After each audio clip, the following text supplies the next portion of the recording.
Tonight, as you tuck yourself under your covers, let me take you to a place where the government was so desperate for control and coins that it tried to tax your beard and your sword. Imagine drifting off while the mist rolls over rice paddies, a quiet dawn in Kyoto, where a father shaves his chin not for vanity, but because the tax collector is coming. Tonight, we are going to the Japan they never show in movies, a Japan of sleepy absurdity, gentle rebellions, and soft rain on tatami roofs, a Japan that will hold your hand as you drift off to sleep while quietly reminding you that even history can be quietly ridiculous and softly comforting. The world is quiet now, and you are lying in your bed, letting your eyelids flutter as your breathing slows, the weight of the day lifting gently from your shoulders. Let your mind rest in a place far away, but not so far that you feel lost. A place where the world was simple, and yet never quite fair. This is Japan, many hundreds of years ago, in the late 1500s and early 1600s, a land of mist, cherry blossoms, and quite unbelievably, beard taxes. It sounds strange, doesn't it? The thought that a beard could be taxed, that something as soft as the hair on your chin could be considered an object worthy of government control, worthy of taking your hard-earned coins. But that is what happened. Imagine for a moment you are a farmer in a small village outside Kyoto. The dawn is breaking, the mist clinging to the rice paddies, the frogs still calling quietly as the first light touches the water. You are already awake, because you always are, your body accustomed to rising before the sun, your mind focused on the day's work ahead. Your wife is moving quietly around your small wooden home, stoking the fire, warming water for the rice, checking on the children who are still wrapped in thin blankets, their faces soft and peaceful as they sleep. You step outside, the air cold against your skin, and you splash your face with water, wiping away the sleep from your eyes. And then, with a sigh, you reach for the blade. You run it across your chin, carefully, slowly, feeling the scrape of the metal, the occasional sharp sting as you catch a bump or a small cut. You watch as the small hairs fall into the water, drifting like tiny shadows, disappearing as quickly as they came. This is not a ritual of beauty, nor of pride. This is a ritual of necessity, because the local lord has decided that your beard is now taxable. You do not have many coins. The harvest was not great this year, and the taxes on the rice have already taken much of what you had hoped to save. The thought of paying extra for the hair on your face feels like a cruel joke, a quiet, bitter absurdity that you do not have the luxury to laugh at. So you shave. Not because you want to, not because it makes you feel better, but because it is one less coin you will owe when the tax collector comes around, ledger in hand, eyes sharp, ready to take what little you have left. You finish shaving and look at yourself in the small, cracked mirror that hangs by the door. The face that looks back at you is the same, and yet different. It is a face that has bowed to the will of the lords, a face that has given up a small piece of itself to avoid the weight of another tax. Life in Japan at this time was quiet, but it was not easy. The Tokugawa shogunate, in its effort to bring peace to a land that had seen centuries of war, had decided that order must be maintained at all costs. Order meant rules. Rules meant taxes. Taxes meant control. And so, in their quest for stability, the rulers found new ways to remind the people of their place, of their obligations, of the power that the government held over even the smallest details of their lives, even the hair on their faces. You go about your day, your chin bare and cold in the morning air, your hands rough as you work the fields, pulling weeds, checking the water in the paddies, repairing the dikes that keep the precious water in place. Your children run past you, their laughter ringing out in the quiet morning, their feet bare, their faces bright with the joy of a new day.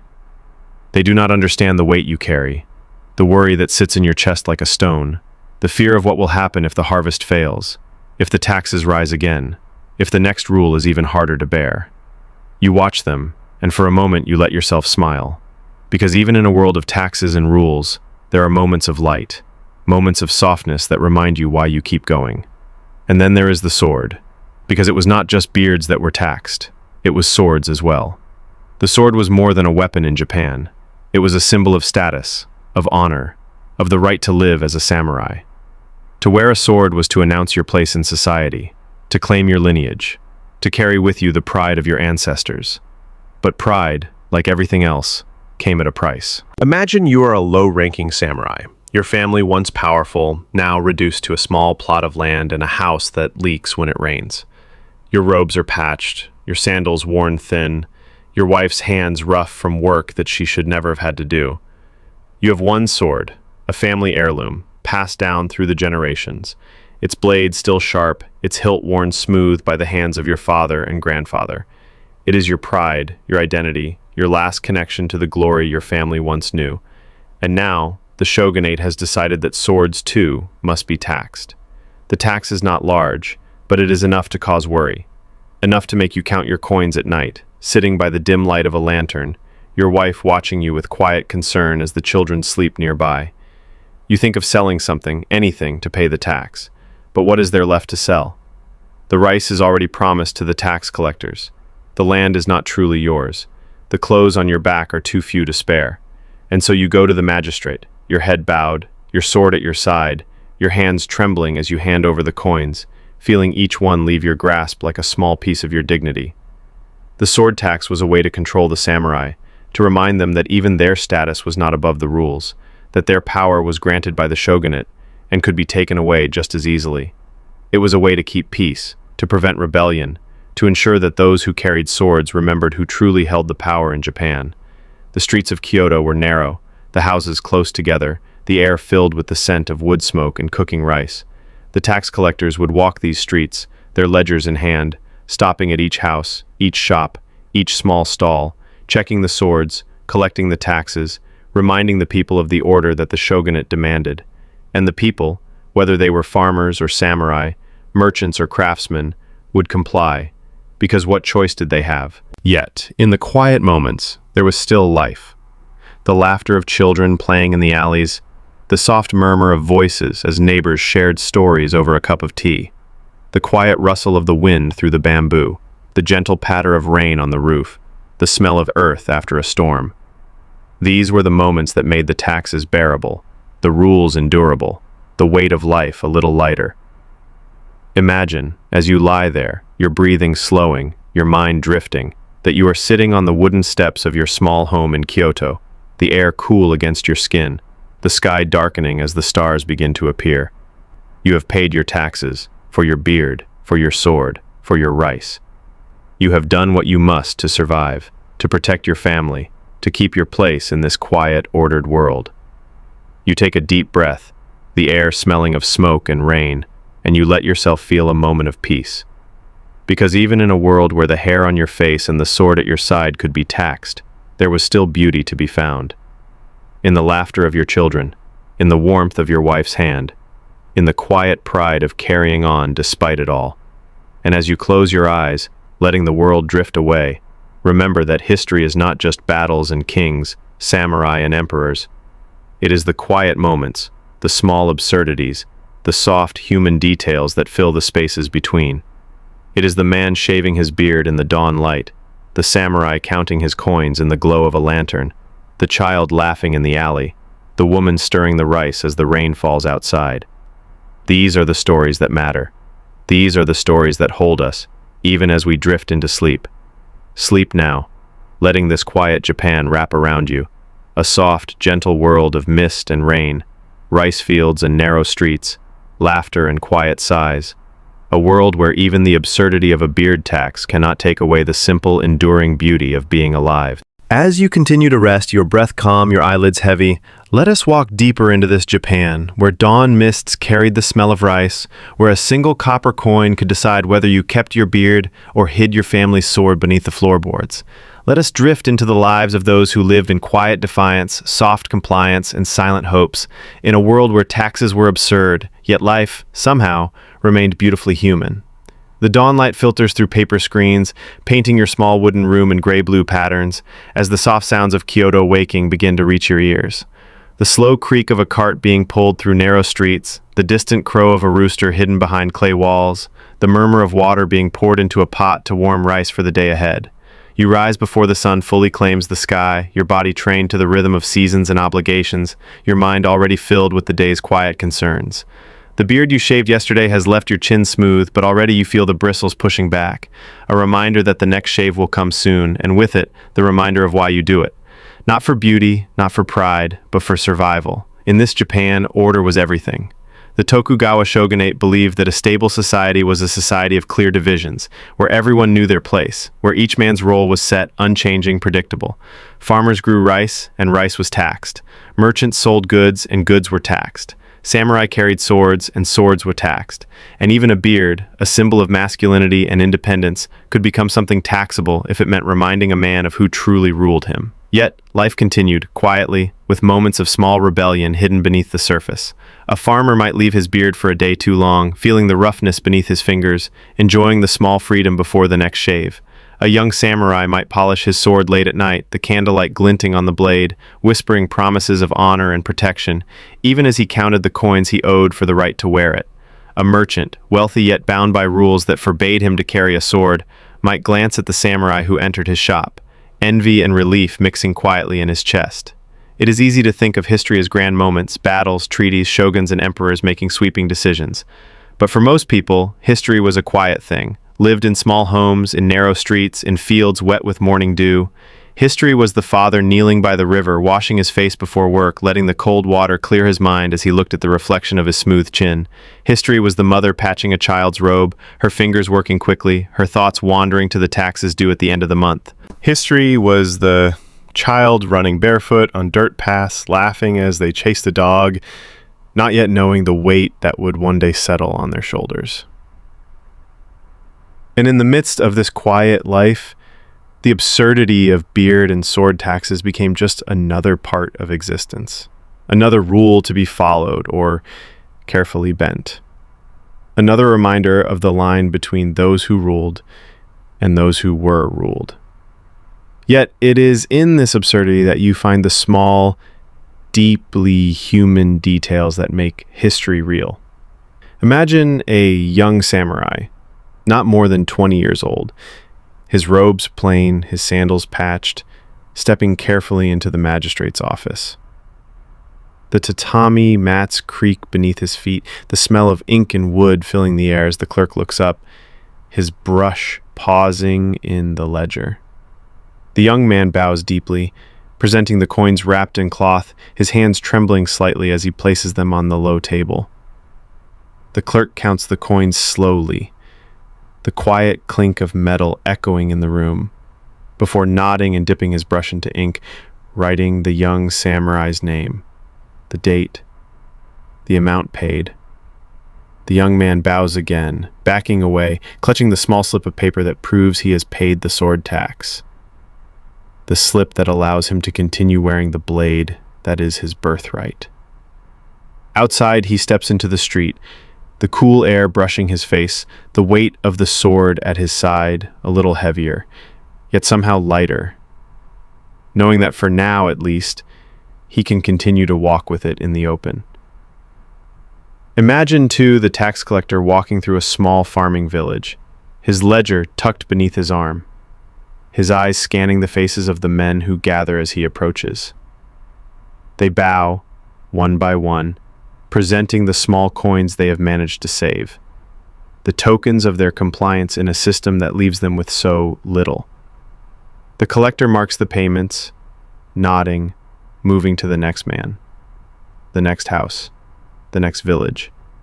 A silent river of coins flowing from the fields to the coffers of the lords in distant Edo. Yet, despite it all, the village remains alive. Children play, their laughter rising above the quiet conversations of adults. Women gather at the well, drawing water, exchanging stories, their voices soft but warm. Men return to the fields, their hands rough, their backs bent, but their eyes still lifting to the sky, watching the clouds drift across the blue, wondering if it will rain, if the harvest will be good, if the next year will be easier. The taxes, even the absurd beard and sword taxes, did not stop life. They shaped it, colored it, became a part of the rhythm of existence. But they did not extinguish the small joys, the moments of connection, the quiet resilience that filled the spaces between sunrise and sunset. As you lie there, your breathing deep and calm, imagine walking through a Kyoto street at dusk. The lanterns are being lit, their soft glow casting warm circles of light on the ground. The air is filled with the scent of grilled fish, of wood smoke, of rain-soaked earth. You pass by small shops, their owners sweeping the doorways, calling out soft good nights to neighbors. A samurai walks past, his sword at his side, the steel hidden in its scabbard, the reflection of the lanterns flickering on the polished metal of the hilt. A farmer passes in the opposite direction, a basket balanced on his shoulder, his face clean-shaven, his eyes tired but not defeated. You walk with them, breathing in the quiet peace of the evening, feeling the soft weight of history around you, gentle and unhurried. Because this is what history truly is. Not just the grand events, but the soft, often absurd, details of daily life. The scrape of a blade against your chin at dawn, the quiet clink of coins in the tax collector's hand, the weight of a sword that has been paid for with hard-earned coins, the laughter of children in the street. These are the moments that continue, even when the world around them changes, even when the rules become strange, even when the taxes feel like an unfair burden. These are the moments that make life beautiful, even in its quiet struggles.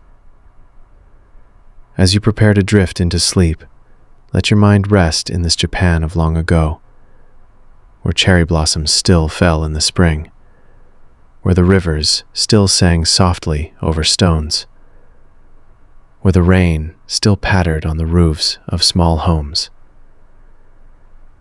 A Japan where a father shaved his beard to save a coin, where a young samurai polished his sword by candlelight, where a mother smiled as she watched her children play, even as she worried about the taxes due. Let these images guide you into your dreams, soft and gentle. Tonight, as you lie back letting your breathing fall into a gentle rhythm, let's wander further into this world where the dawn was greeted by the sound of clogs on wet streets, where taxes were paid with the clink of copper, and where quiet acts of survival carried more courage than the sharpest blade. Let us walk together into the quiet corners of Edo, Japan, letting the soft absurdities and small hopes guide us into restful sleep.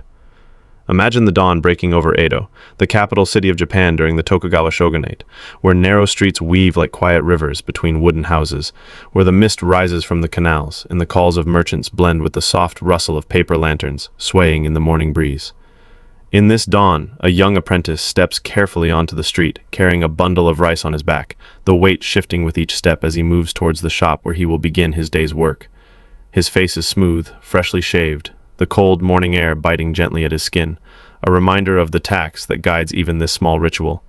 His master, an older merchant with lines etched into his face by years of bargaining and careful counting, waits at the shop door, nodding as the apprentice arrives, the rice set down with a soft thud. Life in Edo is busy, but it is a quiet kind of busyness, the sort that hums beneath the surface, never rushing, never stalling, simply moving like the steady flow of the river that cuts through the city. People wake before the sun, wash their faces in cold water, bow to the household shrine, and step into the day, each movement shaped by rules and expectations, by the quiet pressure of society's demands. And in this world, the beard tax becomes just another step in the morning routine, another quiet agreement with the powers that rule from the high towers of the shogun's castle, another small sacrifice made in the name of stability. But it is not just in the cities that the quiet absurdity of the beard tax is felt. In the countryside, where the rice paddies stretch towards the mountains, where the bamboo forests whisper in the wind, where the roads are little more than packed dirt lined with stones. Farmers rise before the sun, their lives ruled by the seasons, by the weather, and by the tax collectors who travel from village to village.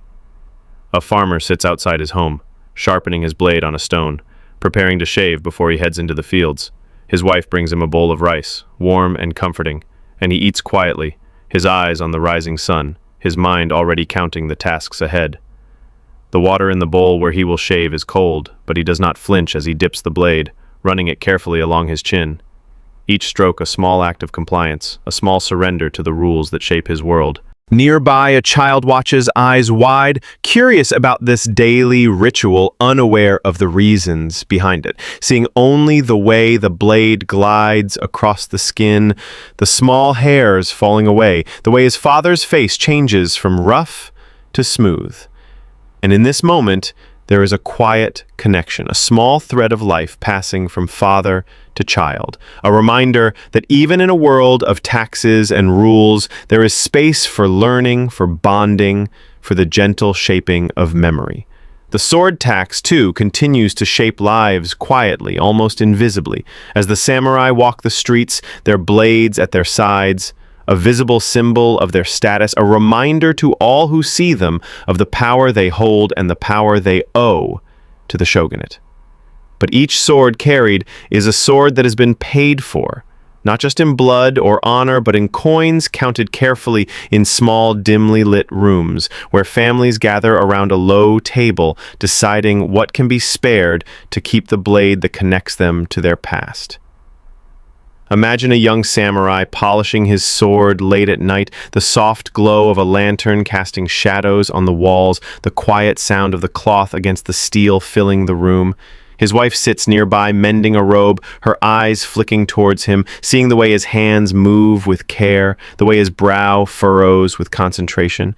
The children sleep in the corner, curled beneath thin blankets, their breathing soft and steady, the room filled with the quiet peace of a family at rest. And in this moment, the sword is not just a weapon, not just a symbol, but a part of their life, a part of their story, a piece of their identity that they protect with every coin they can spare. The tax collectors who travel through the countryside and the city alike carry their ledgers, their ink brushes, their quiet authority, moving from door to door, street to street, village to village, gathering the small payments that feed the great machine of the shogunate's power. Some are kind, understanding the struggles of the people they collect from, allowing payments to be delayed, accepting goods in place of coins, sharing a quiet nod of understanding with the farmers and merchants who bow before them. Others are strict, their eyes sharp, their voices cold, their ledgers filled with the names of those who owe, those who cannot pay, those who may lose a piece of their freedom if the coins are not found. Yet in every interaction there is a quiet dance, a moment of human connection, a shared understanding that while the rules may be harsh, they are a part of the world they all inhabit, a world they must navigate together. In the evenings, as the sun sets behind the mountains, painting the sky in shades of orange and purple, the people of Japan return to their homes, to their families, to the small rituals that bring comfort in a world that often feels heavy. A mother lights a lantern, its soft glow filling the room as she prepares the evening meal, the scent of rice and miso soup rising into the air, wrapping around the family as they gather to eat. A father sits with his children telling stories of the past, of the ancestors who carried swords into battle, who defended their homes, who lived with honor and courage. A young man steps outside looking up at the stars, the cool night air brushing against his skin, the weight of the sword at his side, a reminder of who he is, of the blood that runs through his veins, of the quiet strength that comes from carrying on, even when the world feels heavy. And through it all, life continues, quietly, steadily, beautifully. The taxes are paid, the rules are followed, the absurdities endured, but the small moments of joy, of connection, of simple human existence remain untouched. As you lie there, your eyes closing, your breath slow and deep, let your mind walk through these streets, these fields, these quiet homes. Let yourself feel the cool dawn air on your skin, the warmth of a lantern's glow, the soft laughter of children, the quiet strength of a man polishing his sword, of a woman preparing rice, of a child watching his father shave. Let yourself drift into this world, letting it wrap around you like a soft blanket, comforting, steady, safe. Because in the end, history is not just the grand stories of kings and wars, but the small stories of people living their lives, finding moments of peace and beauty in a world that often demands much from them. It is the story of a father who shaves his beard to save a coin, of a samurai who pays for the right to carry his sword, of a family who gathers around a meal, sharing warmth and laughter despite the weight of the world outside. It is the story of you, finding rest, finding peace, finding sleep, in the gentle embrace of these stories, these moments, these quiet reminders that even in a world of beard taxes and sword taxes, there is beauty, there is hope, there is life. Sleep now, letting the soft sounds of Edo, the whisper of the bamboo, the gentle patter of rain on wooden roofs, guide you into your dreams. Sleep, knowing that you are safe, that you are warm, that you are allowed to rest. Take a soft breath, let your shoulders drop, and let me guide you deeper into a Japan where the rain tapped softly on clay rooftops while tax collectors moved quietly through misty lanes. A Japan where even the absurd became ordinary, and where every coin given up for a beard or a blade carried the weight of dreams, duty, and quiet defiance. Let us slip gently into these moments, letting them soothe you into restful sleep. The rain falls softly in Edo, pattering on the paper screens, dripping from the edges of tiled roofs, pooling in the narrow streets where the lantern lights ripple in each raindrop's splash. Inside a small home, a family gathers close, the air filled with the scent of damp earth and warm rice, the faint smoke of a charcoal brazier curling lazily toward the ceiling. The father wipes rain from his shoulders, setting aside the straw cloak he wore to shield himself as he returned from the fields. His chin clean-shaven, the faint redness of a morning shave still fresh, the ritual completed not for vanity, but to avoid the quiet burden of an unnecessary tax. His wife brings him a cup of tea, the steam rising, carrying the scent of roasted leaves, earthy and calming. The children sit nearby, legs folded, their voices hushed as the rain creates its quiet music outside. In this room the world is small, contained, gentle, and yet outside the world continues to turn, the rules continue to be enforced, the taxes continue to be collected. The tax on beards, introduced as a means of identifying and controlling the samurai class while maintaining the distinction between classes, became a peculiar part of daily life in many provinces. For the samurai, their beard was not only a sign of masculinity, but of dignity, an outward declaration of their status. Yet, to the shogunate, these beards were also a potential threat, a reminder of the independence and pride that samurai still carried, even in times of imposed peace. Thus, a tax, a quiet but constant reminder that the shogunate could, at any time, extend its control from the battlefield to the breakfast table, from the halls of castles to the humble homes of farmers and samurai alike. Imagine for a moment a young samurai standing in front of a mirror, holding a blade close to his chin, staring at his reflection.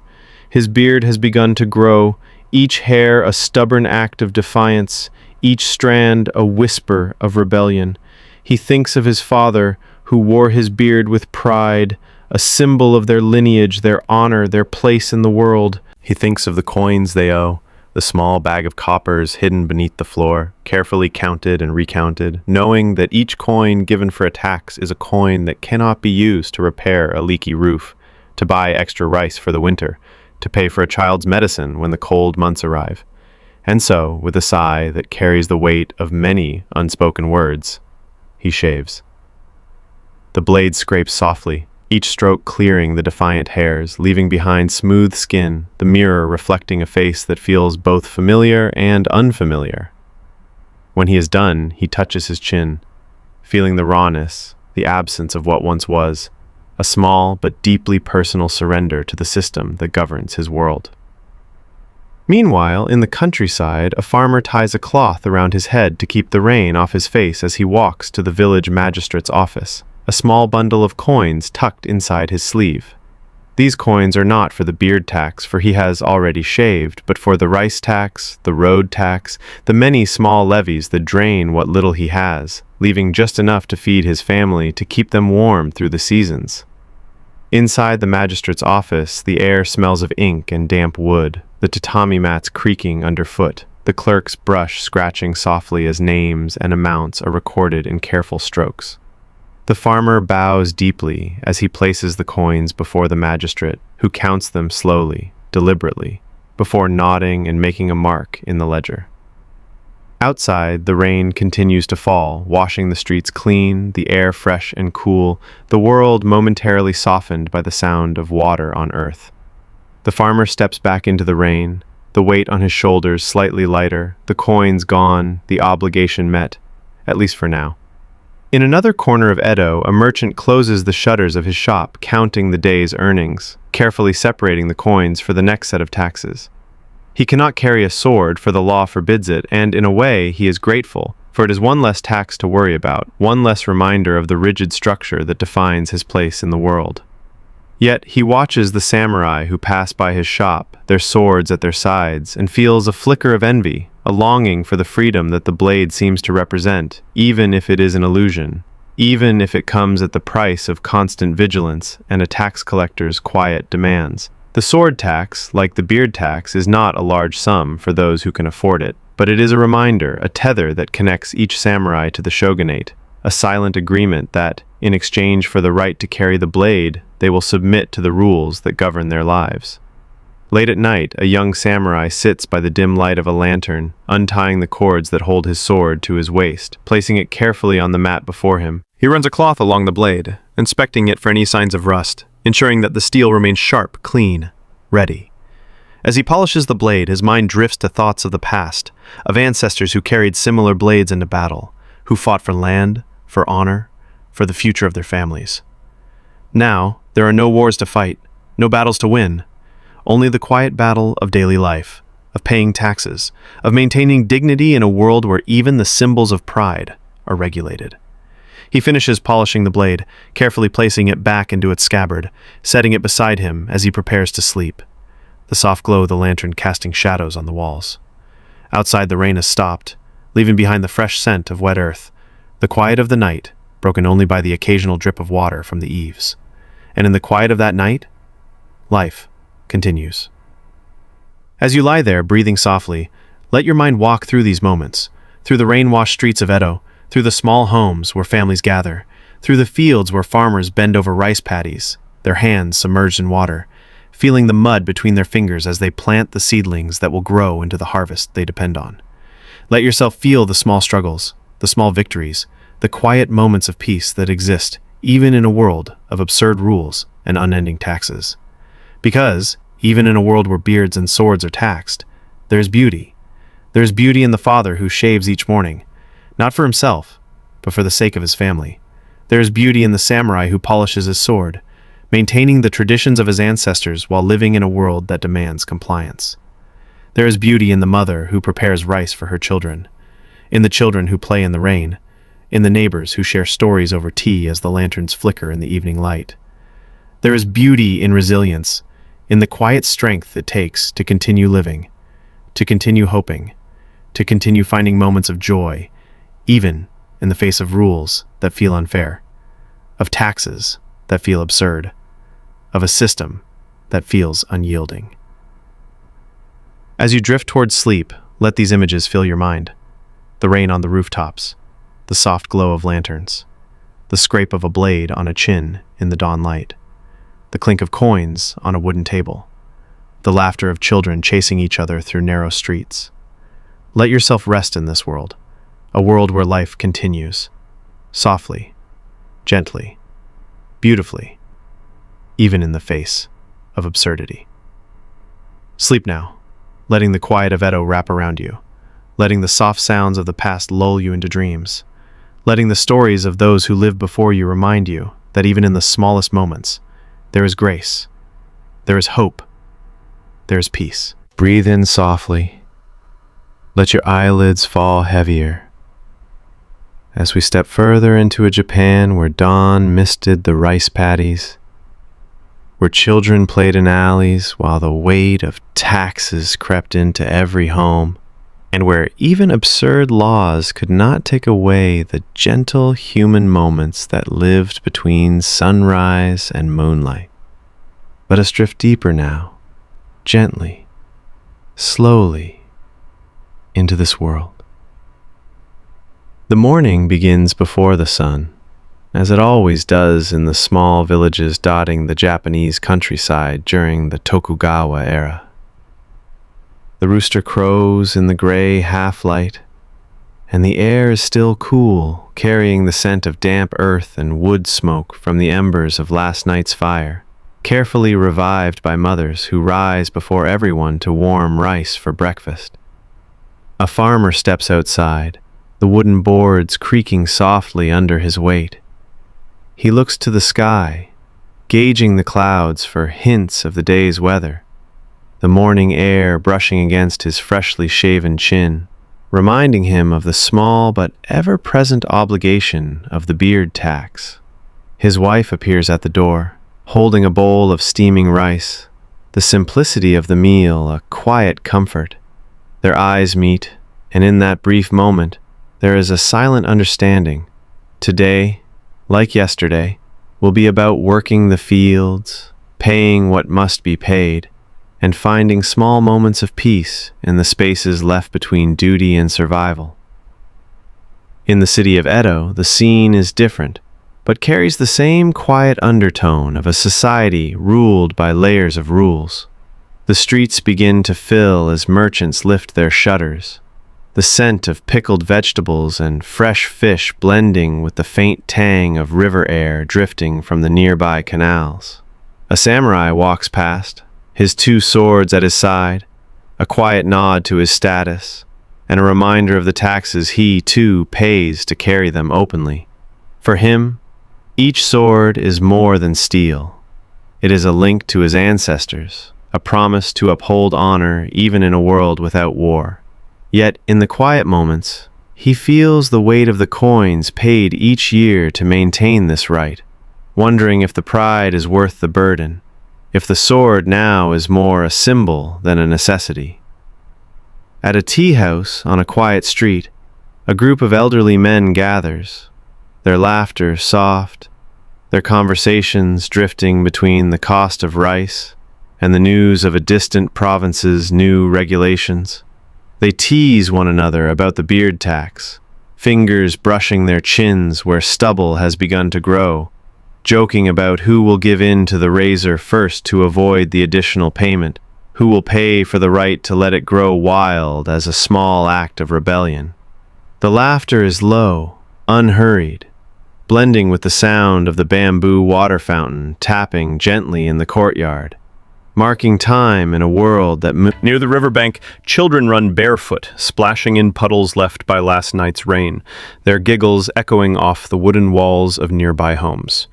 Their world is still free from the burdens of taxes, of rules, of the quiet compromises adulthood demands. They play samurai, using sticks as swords, mimicking the movements they see in the streets, unaware of the coin-heavy obligations that accompany the real steel.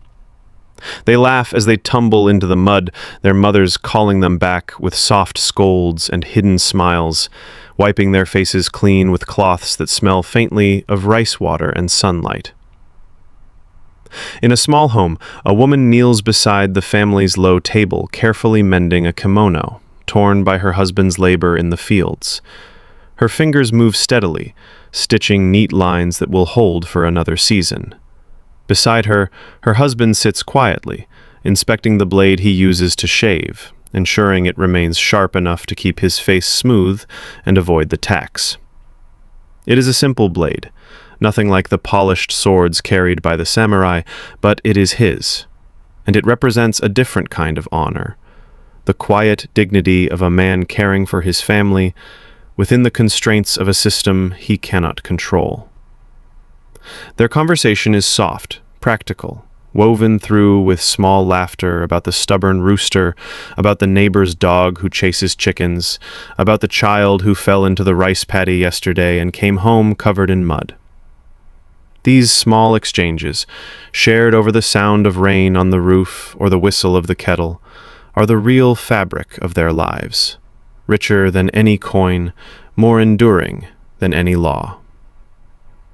The tax collectors move through these scenes like quiet shadows, their presence felt even when they are not seen. Their ledgers are filled with names and amounts, with marks denoting paid and unpaid, with reminders of who owes and when. Some are kind, understanding the difficulty of a poor harvest, accepting payment in small bundles of rice or goods when coins are scarce. Others are rigid, their brushes moving in sharp strokes across the paper, their eyes scanning for excuses for delays, ensuring that the shogunate's rules are upheld without exception.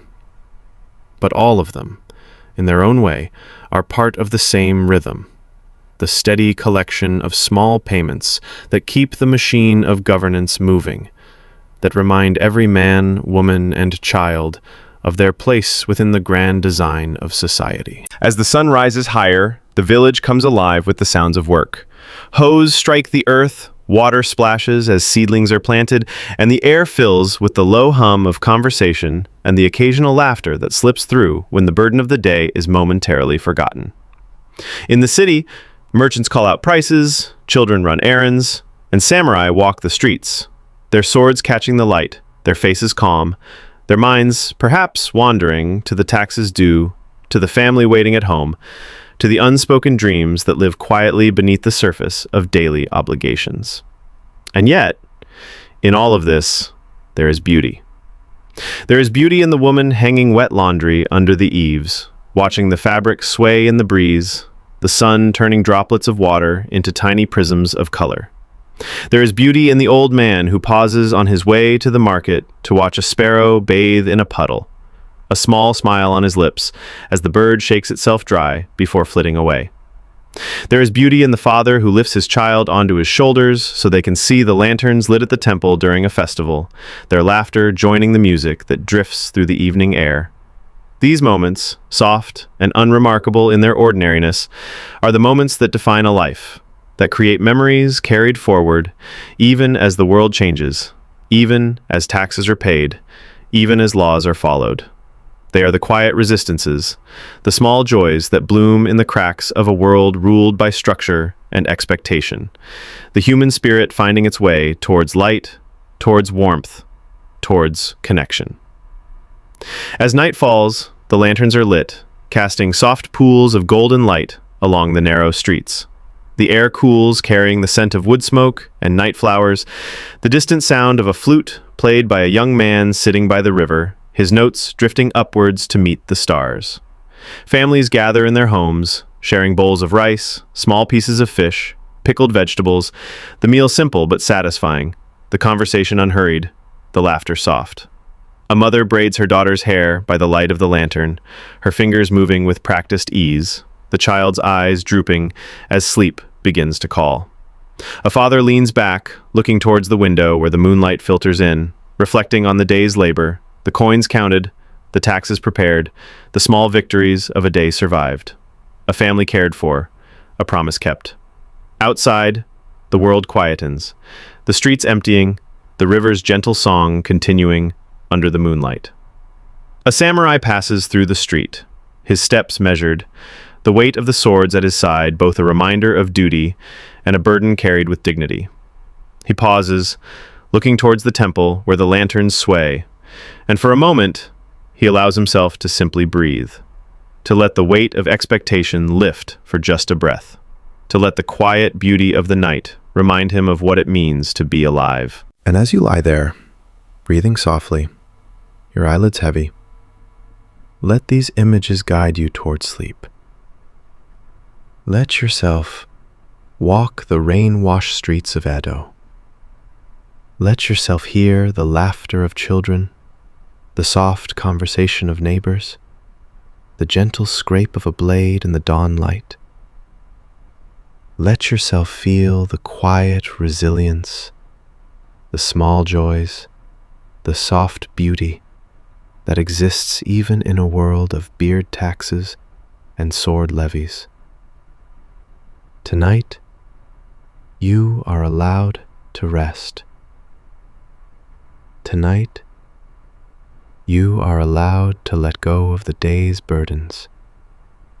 Tonight, you are allowed to find peace in the small, ordinary moments that remind you that even in a world of rules, of expectations, of obligations, there is room for joy, for connection, for quiet happiness.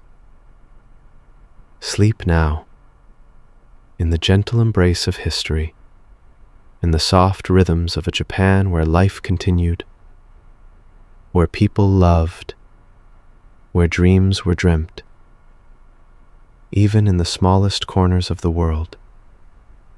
Sleep, knowing you are safe. Sleep, knowing you are warm. Sleep, letting these stories wrap around you like a soft blanket, carrying you gently into the world of dreams. Take another long, gentle breath. Let the day slip further away as we drift once more into the damp gardens and lantern-lit streets of Edo, where every coin carried a secret, every beard was a statement, and every sword at a man's side whispered of pride and burden alike. Rest easy now. We're going deeper. Night in Edo is not silent. It hums with small sounds that comfort more than disturb. The bamboo rustles against the wooden walls. A neighbor's sandals click on the stones as they make their final rounds. A lone guard calls out the hour, his voice drifting into the distance where a temple bell echoes softly, marking time that feels endless and slow. Inside a modest house, the paper walls glow with the flicker of a single oil lamp. A mother leans over her child, adjusting the thin blanket, her own hair loose around her shoulders, her eyes tired but calm. Her husband sits cross-legged nearby, running a whetstone along the small blade he uses for shaving.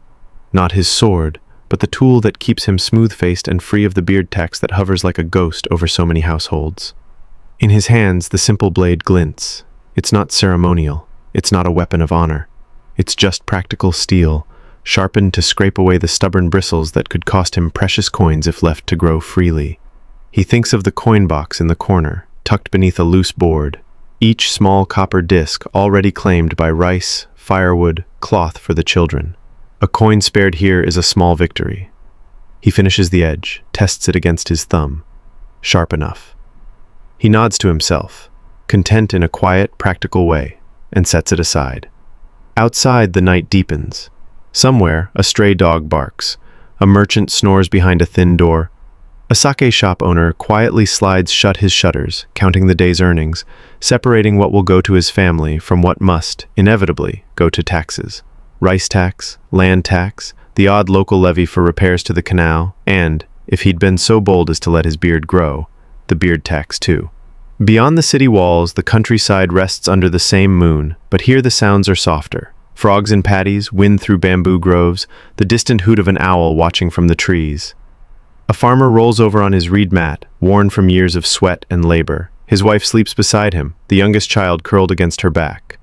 Near the door, hanging from a nail, his sickle gleams faintly in the moonlight.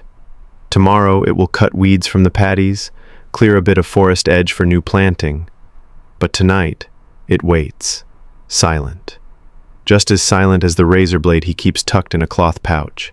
Another tool, another unspoken promise to stay in line with the laws that reach even here, to the wet edge of civilization. A tax on beards. When spoken aloud, it almost seems laughable. Yet there is nothing funny about the ledger that counts every coin. For the shogunate, the beard tax was a subtle way to tame the outward marks of the old warrior pride. No rebellion is fueled by smooth faces and empty purses, after all. And so, year after year, the blade met the chin, the coin stayed in the box, if luck and the weather were kind.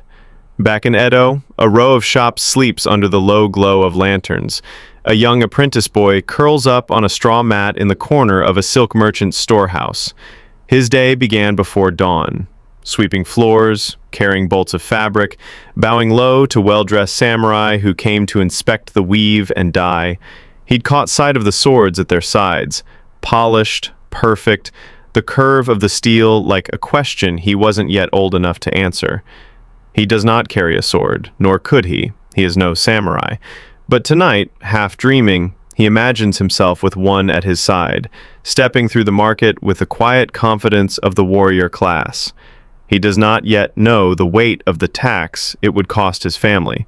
He dreams only of the shine, the respect, the thrill of steel at his hip. Elsewhere, in a larger house with painted screens and tatami that smells faintly of fresh straw, a young samurai sits cross-legged before a small, lacquered box. He lifts the lid. Inside, coins stacked neatly, separated by paper markers noting what is owed: rice tax, stipend deductions, sword tax. His thumb brushes the edge of a coin, and he thinks of his father, who once rode to battle for a lord whose banners no longer fly. In the soft creak of the house, he can almost hear that father's voice. Honor is not given, it is carried. But the young man wonders if honor now is just another word for debt. He sighs, closes the box, and places it under his sleeping mat. He reaches for his sword. Slowly, with care, he draws the blade a few inches from the scabbard, enough to catch the lamplight.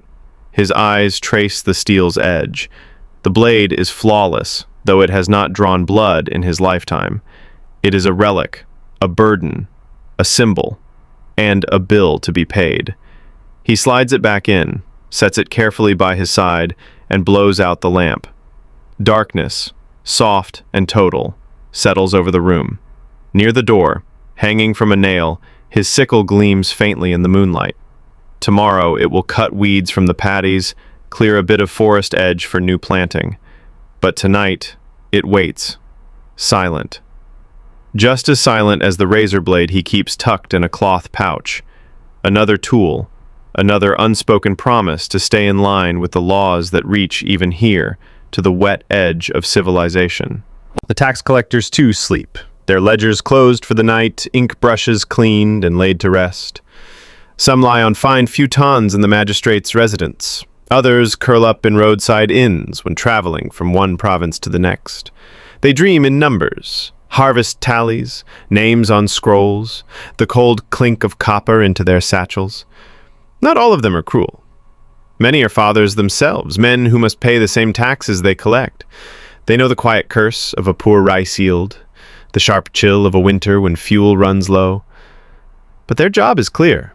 Ensure the coins flow upwards, to the local lord, then to the shogun's coffers, and finally into the endless puzzle of roads, guards, repairs, and the unspoken promise of order. A stray cat slips through an alley, stopping beneath a lantern to lick its paw before vanishing behind a wooden fence.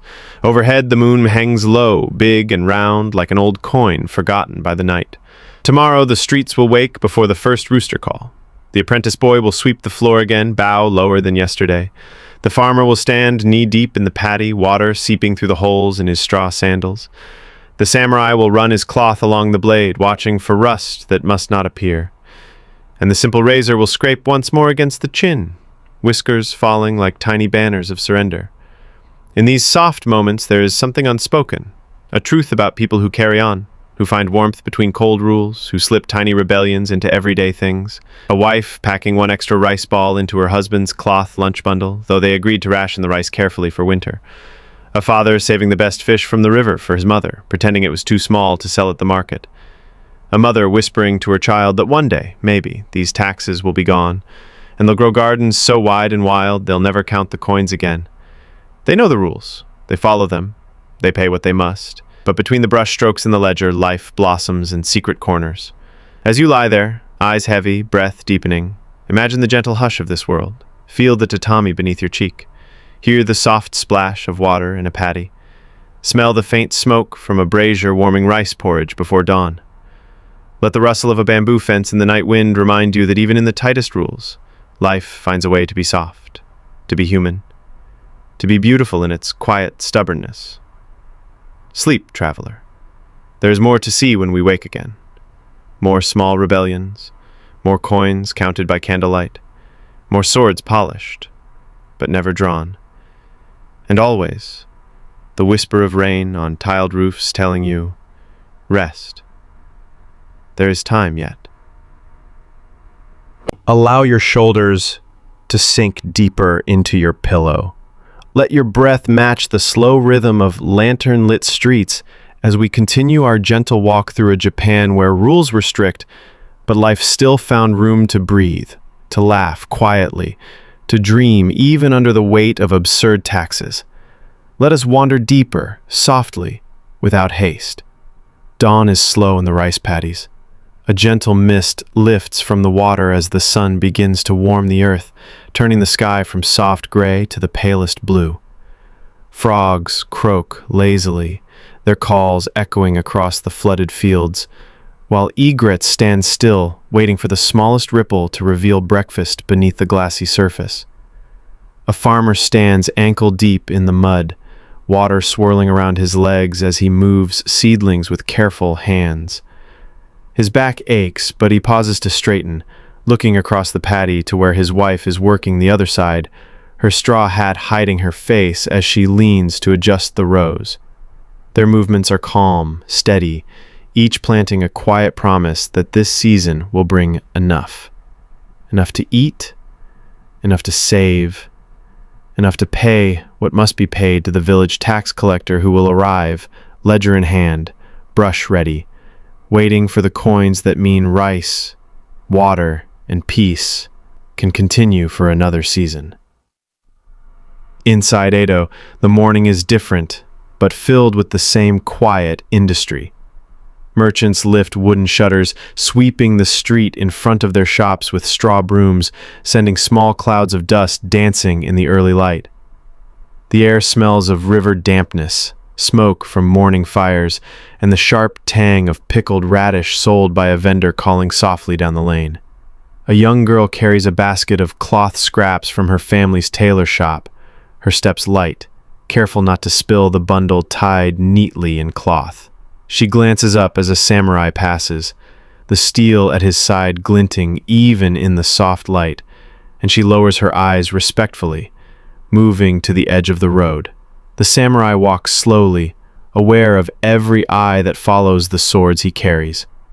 They are a sign of status, of inherited duty, but also a reminder of the taxes he must pay each year simply to keep them at his side. His hand rests gently on the hilt, a habit more than a need, the cool steel grounding him as he moves through the world that bows around him.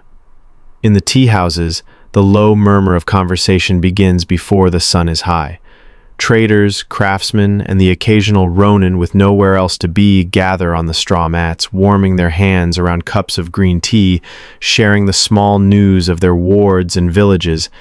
Someone mentions the beard tax, making a half joke about a neighbor who tried to argue with the collector, claiming his stubble was not yet a beard worth taxing. Laughter ripples around the room, soft and resigned, because everyone knows how the argument ended. A payment made, the ledger marked, the stubble shaved clean that very evening. It is an absurdity they live with, like the price of rice rising after a poor harvest, like the rain arriving late in the season, like the rule that swords may only be carried by those born to them, yet still requiring payment for the privilege. They accept these rules, sometimes grumbling, often laughing, always bending around them like bamboo in the wind. Near the canals, children play, their laughter skipping across the water as they chase each other with sticks, pretending to be samurai defending their homes from imagined bandits.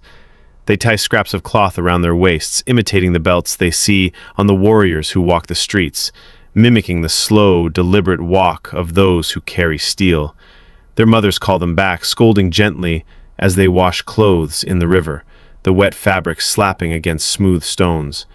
They remind the children to respect the samurai, to bow low, to remember their place.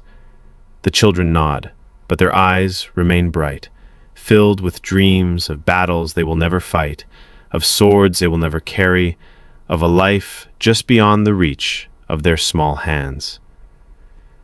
In a small house, an elderly man sits near the window, polishing a razor that belonged to his father. The blade is old but sharp, and he runs a cloth along its length carefully, remembering the mornings he would watch his father shave, each stroke slow and deliberate, the hair falling in soft curls to the floor. His own beard is gray now, the stubble growing quickly if he does not keep up with it.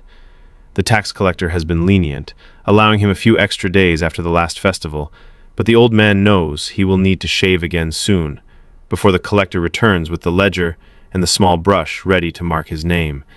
He does not mind. The tax is small, a quiet nuisance, but he would rather keep the coins for the grandchildren who visit him, for the rice cakes they love, for the small sweets he hides in a wooden box near the window. The tax collectors are preparing their rounds as the day warms. They gather in the magistrate's office, ledgers unrolled on low tables, brush tips dipped in ink as they check names, amounts, reminders of who has paid, who has promised, who must be visited next. Some of them carry the quiet dignity of men who understand the weight of the task they perform. They accept rice if coins are scarce. They listen to stories of poor harvests. They nod solemnly when mothers ask for a few more days before payment. Others are strict, refusing to bend the rules, insisting that the taxes are law, that without them the roads crumble, the canals fill with silt, the guards go unpaid. They are not loved, but they are necessary, and so the people bow low, hand over the coins, and return to their lives with the relief of an obligation met. As the sun reaches its peak, the streets become busy with the rhythm of the day. Merchants call out their prices, children run errands, women carry baskets of vegetables back to their homes. The air is filled with the scent of grilled fish, steamed rice, and the faint perfume of flowers blooming in small courtyard gardens. A samurai pauses in front of a shop, adjusting the swords at his side. He feels the weight of them, the cool steel balanced perfectly, the promise of protection they offer. But he also feels the invisible weight of the taxes, the quiet reminder that honor comes at a cost, that the right to carry these blades is not free, even for those born into the warrior class. He steps inside, buying a small roll of cloth for his wife, a promise of new robes for the coming festival, a quiet act of love in a world that often demands so much. In the evening, lanterns are lit, their warm glow spilling onto the streets as the air cools. The city softens, the noise easing into a low hum as families gather for meals, as shopkeepers close their shutters, as the last boats return along the canals, their oars dipping softly into the dark water. Children fall asleep quickly, worn out from a day of play, their dreams filled with imaginary battles, with laughter, with stories told by grandparents as the lanterns flickered. Parents sit quietly, sharing tea, speaking softly about the next market day, the coming rain, the taxes that will be due again soon. They do not complain loudly, but the conversation always circles back to the same quiet worry. Will the harvest be enough? Will the coin stretch far enough? Will the next season be kinder? And through it all, life continues. It continues in the way a mother hums to her baby, rocking softly as the lantern light dances across the paper walls. It continues in the way a father ties his sandals in the early dawn, stepping out to the fields with quiet determination. It continues in the way a young samurai sharpens his blade, knowing it will not see battle, but caring for it with the reverence of those who came before him. It continues in the way neighbors share rice during lean months, in the way children chase each other through the streets, in the way laughter rises, soft but strong, even under the weight of absurd rules. As you breathe slowly now, letting your body grow heavier with rest, imagine the soft glow of lanterns and the narrow lanes of Edo. Hear the gentle hush of wind through bamboo. Feel the warm steam from a bowl of rice in your hands. Smell the faint scent of wood smoke curling into the evening air. There is peace here, even in a world of taxes and rules, even in a place where a beard can cost you precious coins, where a sword is both honor and burden. Breathe in, slowly, letting your chest rise softly with the rhythm of this quiet world. Let your mind slip deeper into Edo's lantern-lit lanes and rain-scented air, where the burdens of taxes were carried with silent strength, and where the simple moments of life glowed softly against the backdrop of a strict but quietly beautiful world. It is just before dawn, when the world feels most still, when the last whispers of night cling to the air, and the earth holds its breath before the day begins. In the countryside, the mist rises from the rice paddies, softening the outlines of the small huts and the bamboo groves that edge the fields. A farmer steps outside, the air cool on his skin, the mud cold between his toes as he crosses to the small stream to splash water on his face. He dries himself with a rough cloth, looking out over the fields where the seedlings sway gently in the breeze. He thinks of the taxes due soon, the coins wrapped in cloth hidden in a small wooden box under the floorboards.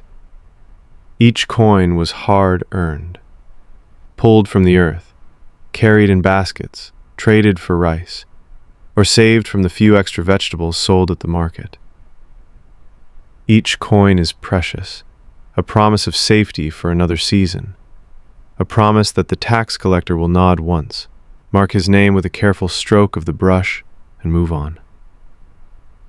In the heart of Edo, the city wakes slowly. The first shutters creak open, the faint glow of lanterns inside flickering before being extinguished as daylight filters into the narrow streets.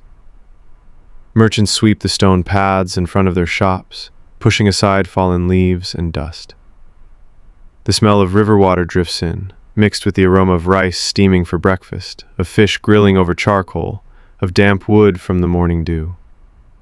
Children emerge, rubbing sleep from their eyes, sent to fetch water or deliver a message to a neighbor.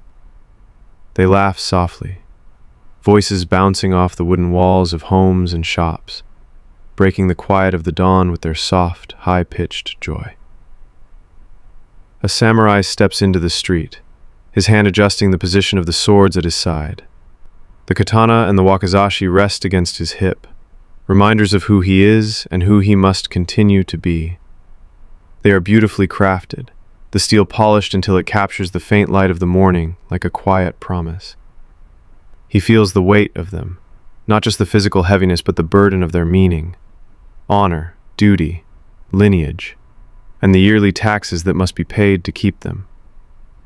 The taxes are small compared to the value of the blades, but each coin is a reminder that even in a world where birth grants privilege, nothing is truly free. He moves through the street with measured steps, nodding politely to the merchants who bow as he passes.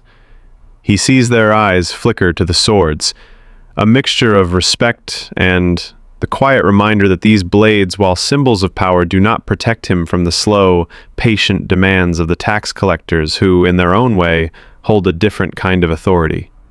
Near the canals, the water is calm, reflecting the pale sky and the drifting petals from a cherry tree that leans over the bank.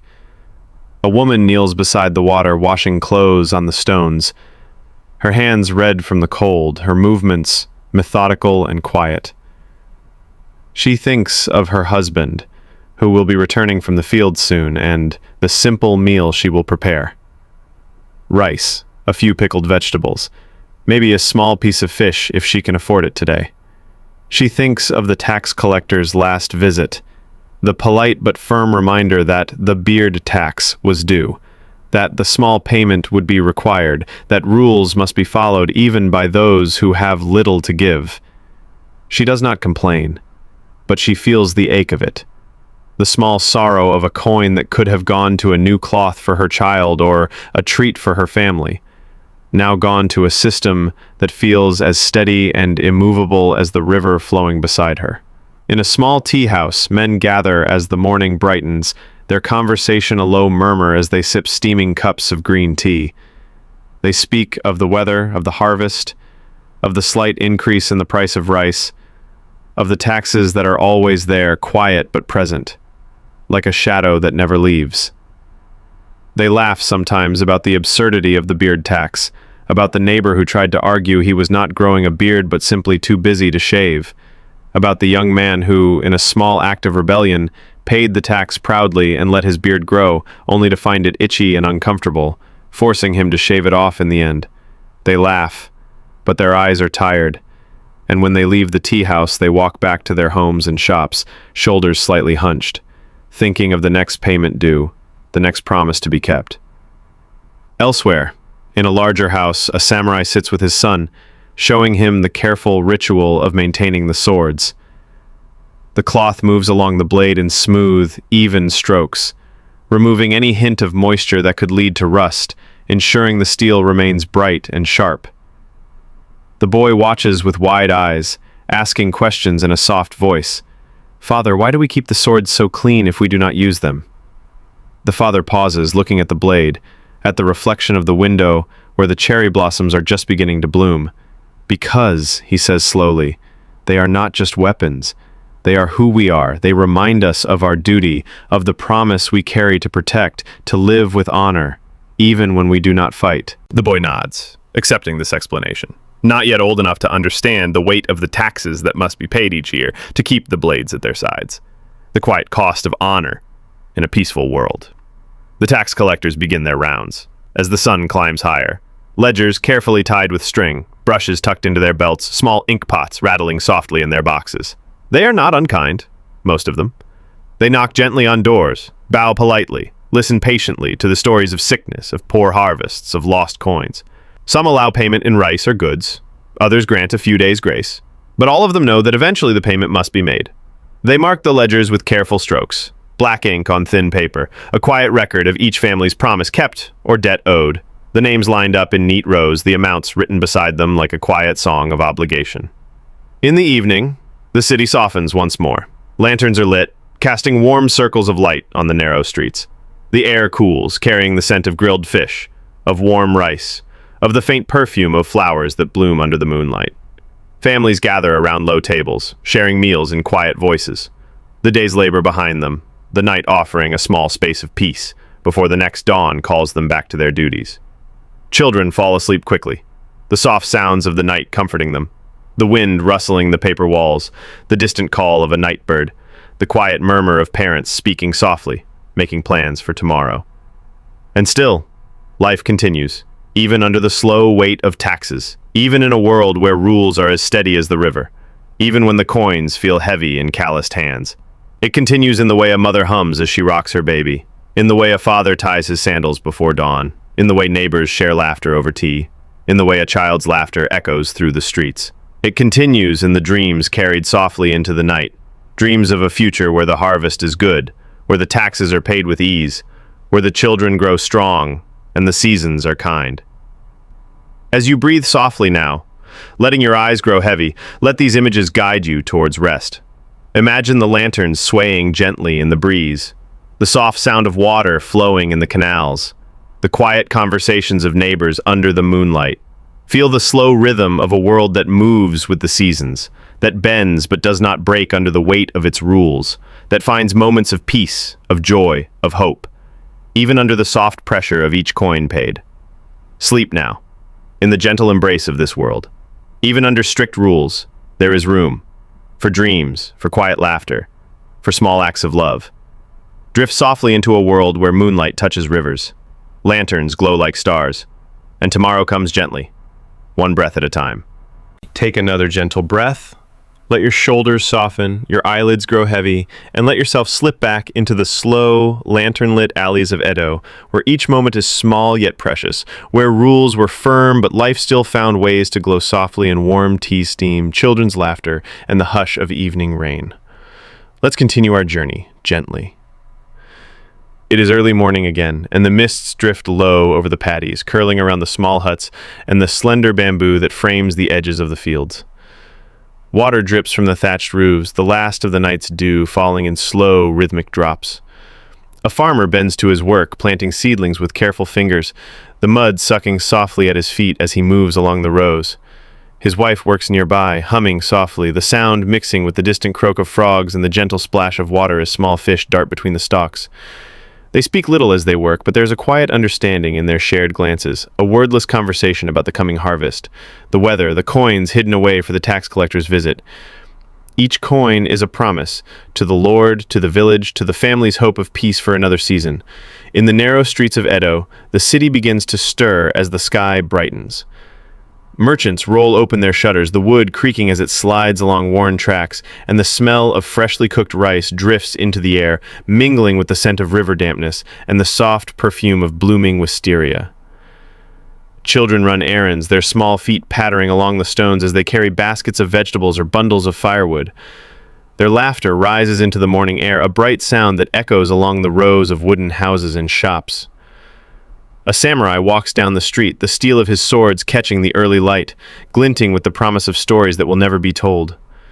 The blades sway gently with each step, their weight a quiet reminder of the taxes paid to keep them, of the duty they represent, of the lineage carried in the steel's cold perfection. He pauses to buy a rice cake from a vendor, bowing slightly, his hand resting lightly on the hilt of his blade as he exchanges coins for the small, warm bundle wrapped in paper. The vendor bows lower, eyes flicking briefly to the swords before returning to the next customer, their interaction a dance of respect woven into the fabric of daily life. At the river's edge, a woman kneels, washing clothes in the cold water. Her hands are red, the fabric slapping softly against stone. A boat drifts by, the boatman nods, and she smiles before returning to her work, thinking of the evening meal, the hidden coins for taxes, and the hope that the next season will be kinder. In the tea house, the air is warm, with the scent of green tea and the low murmur of conversation. Farmers, craftsmen, and the occasional ronin gather, sitting cross-legged on the mats, sharing stories of the markets, of the weather, of the taxes that always linger like a shadow at the edge of every conversation. They speak quietly of the beard tax, laughing softly at the absurdity of paying for something so simple, so personal, yet accepting it with the resigned humor of those who know that rules, once set, are rarely lifted. They sip their tea slowly, letting the warmth settle into their bones, sharing quiet laughter, soft sighs, small stories that ease the weight of the day before they return to their work. Elsewhere, in a samurai's home, a young boy watches as his father carefully cleans the family swords, the cloth moving along the steel with reverent precision. The boy's eyes are wide, filled with wonder and questions he does not yet know how to ask. "Father," he says softly, "why do we keep the swords so clean if we do not use them?" The father pauses, looking down at the blade, seeing in its reflection the faint outline of the cherry blossoms falling outside the window. "Because," he says, "they remind us of who we are. They remind us of the promise we carry, even in peace." The boy nods, not fully understanding, but sensing the weight of his father's words, the quiet pride in his movements, the care taken with each stroke of the cloth, each drop of oil placed precisely along the blade. The tax collectors prepare, their ledgers neatly stacked, ink pots filled, brushes carefully laid out beside them. They know their routes, the houses they will visit, the families who will greet them with quiet bows, the coins that will be handed over with soft words, the promises of payment from those who do not yet have enough. They are not unkind, most of them. They listen, they nod, they offer small comforts where they can, but they know their duty, the importance of each coin collected, each name marked carefully in the ledger. The coins will go to the Lord, to the repairs of roads and canals, to the salaries of guards who watch the gates of the city, to the quiet promise of order that holds the world together. As the sun reaches its peak, the streets are alive with the soft hum of daily life. Merchants call out their prices, children run with messages, women haggle over the cost of vegetables, the air filled with the scent of cooked rice, grilled fish, and the faint sweetness of plum blossoms.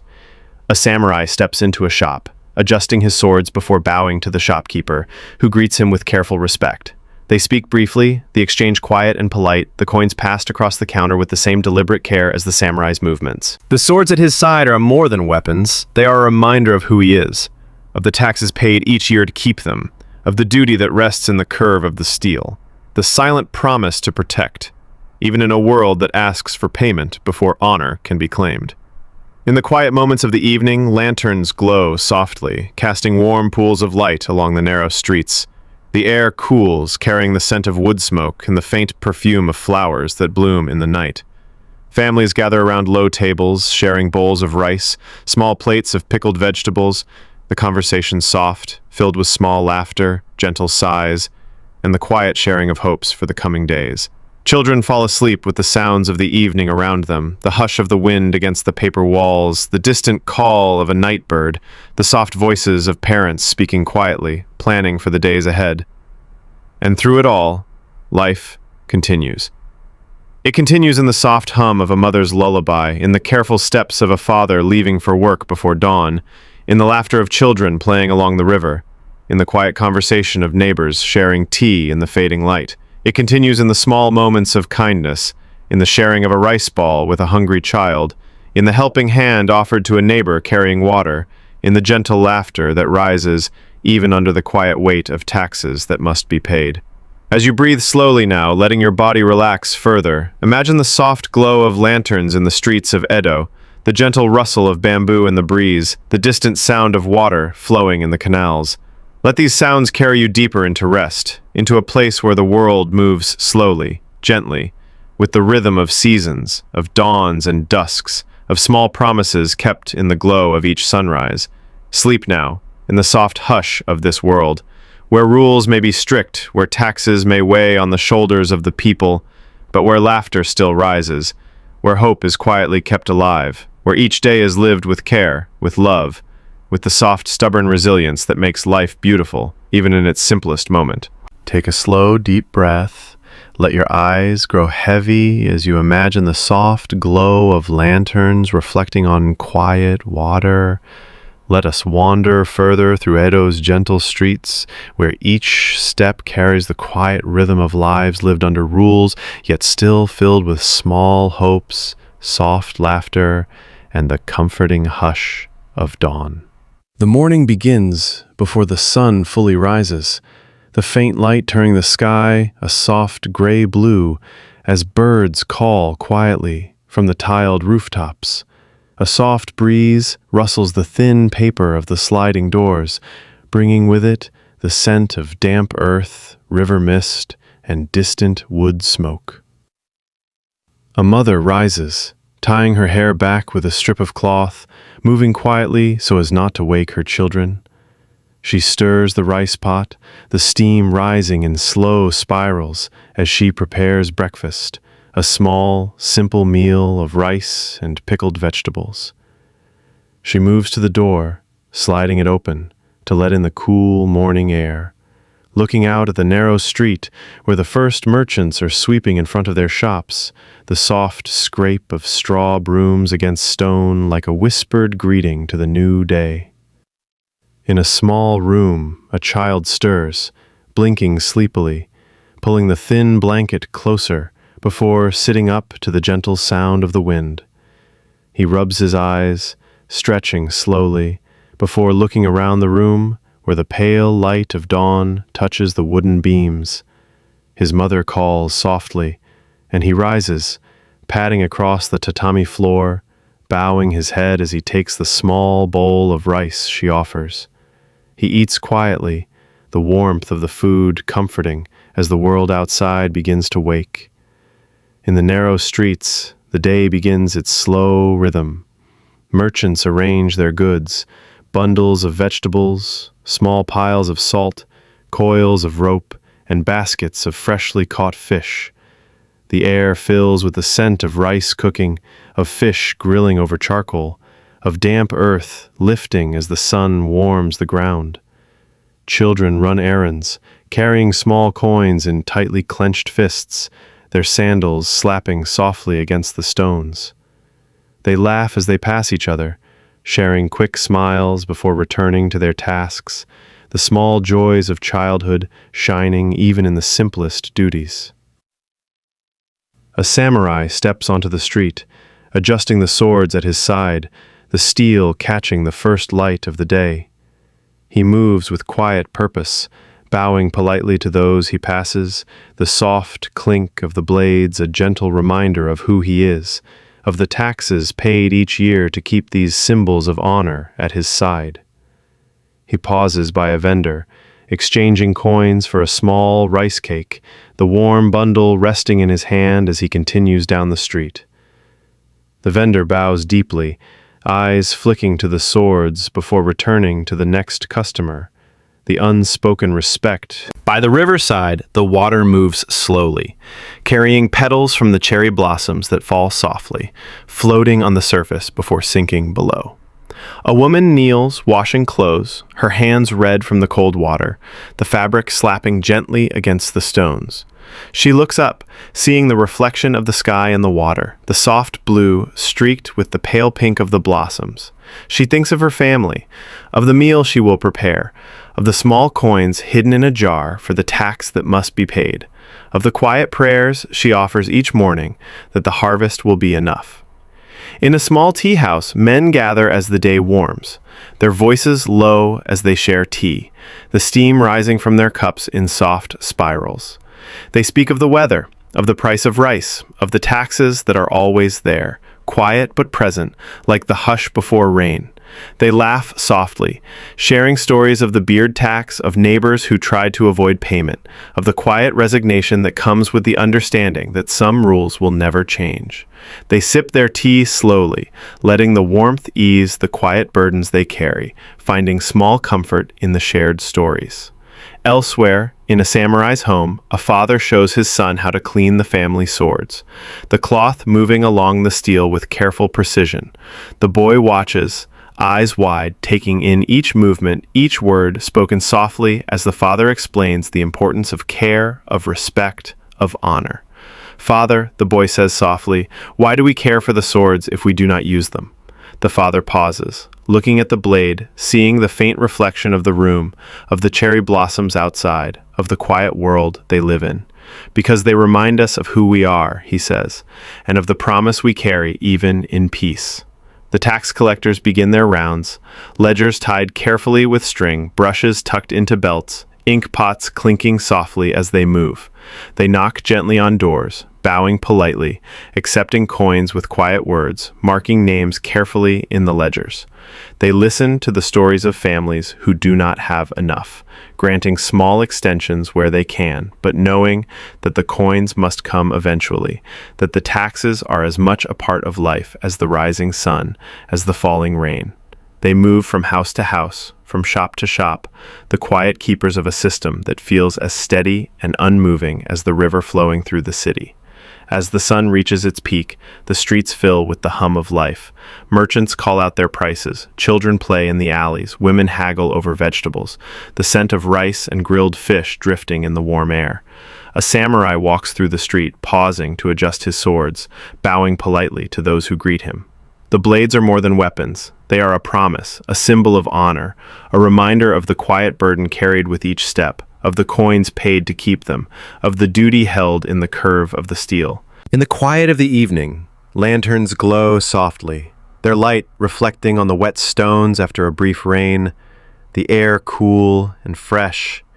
Families gather, sharing meals of rice, vegetables, small pieces of fish, their voices soft, their laughter gentle. Children drift to sleep, the sounds of the evening around them, the wind moving through the trees, the soft call of a night bird, the quiet murmur of their parents' conversation, the promise of another day waiting quietly beyond the dawn. And through it all, life continues. It continues in the careful steps of a farmer in the fields, in the soft laughter of children by the river, in the quiet conversations of neighbors sharing tea, in the small kindnesses exchanged between strangers. It continues in the care of a father showing his son how to clean a blade, in the warmth of rice shared with a hungry child, in the gentle smiles passed between those who understand the weight of living under rules yet still find moments of peace. As you breathe softly now, let these images guide you deeper into rest. Imagine the lanterns swaying in the soft breeze, the petals falling on the river, the warm light of dawn touching the rooftops, the soft sound of laughter in the quiet streets. Let the rhythm of this world soothe you. Let the gentle movement of life ease your mind. Let the hush of the evening carry you softly into dreams. Sleep now, in this quiet world, where the rules may be strict, where the taxes may be heavy, but where life is still filled with small moments of beauty, of hope, of soft laughter, of quiet strength. Let yourself drift into sleep, carried by the gentle promise of tomorrow, one breath, one heartbeat, one soft moment at a time. Settle your breathing. Feel your shoulders soften and let your eyelids grow heavier. Let us wander back to a dawn long gone, where lanterns flickered in Edo's mist, where taxes were quietly collected, and where people found small moments of peace even under the weight of a beard tax. Let us drift there together. The dawn is slow, arriving like a polite guest, gently pulling back the darkness without a rush. In a quiet corner of Edo, a father rises before the rooster calls, tying his sash with careful hands. His small home is filled with the scent of cool river air, the last breath of the night lingering before the rice pot's steam replaces it. The wooden floor is cold under his feet, but he moves quietly so as not to wake his family, stepping outside to greet the pale sky. A neighbor is already sweeping leaves with a straw broom, the sound soft and steady like a whisper of rain on the roof. The father bows to him, and the neighbor returns the bow, a simple exchange of respect, no words needed. In this small act, there is the comfort of routine, a promise that life, even under taxes and rules, continues in these small shared gestures. A little further down the street, a merchant slides open the shutter of his small shop, the wood groaning softly with age. He takes a breath, inhaling the damp scent of the earth, mixed with the faint perfume of plum blossoms from the nearby garden.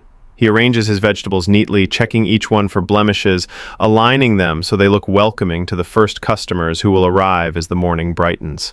Coins are carefully tucked into a small wooden box hidden beneath the counter, each one counted, each one precious.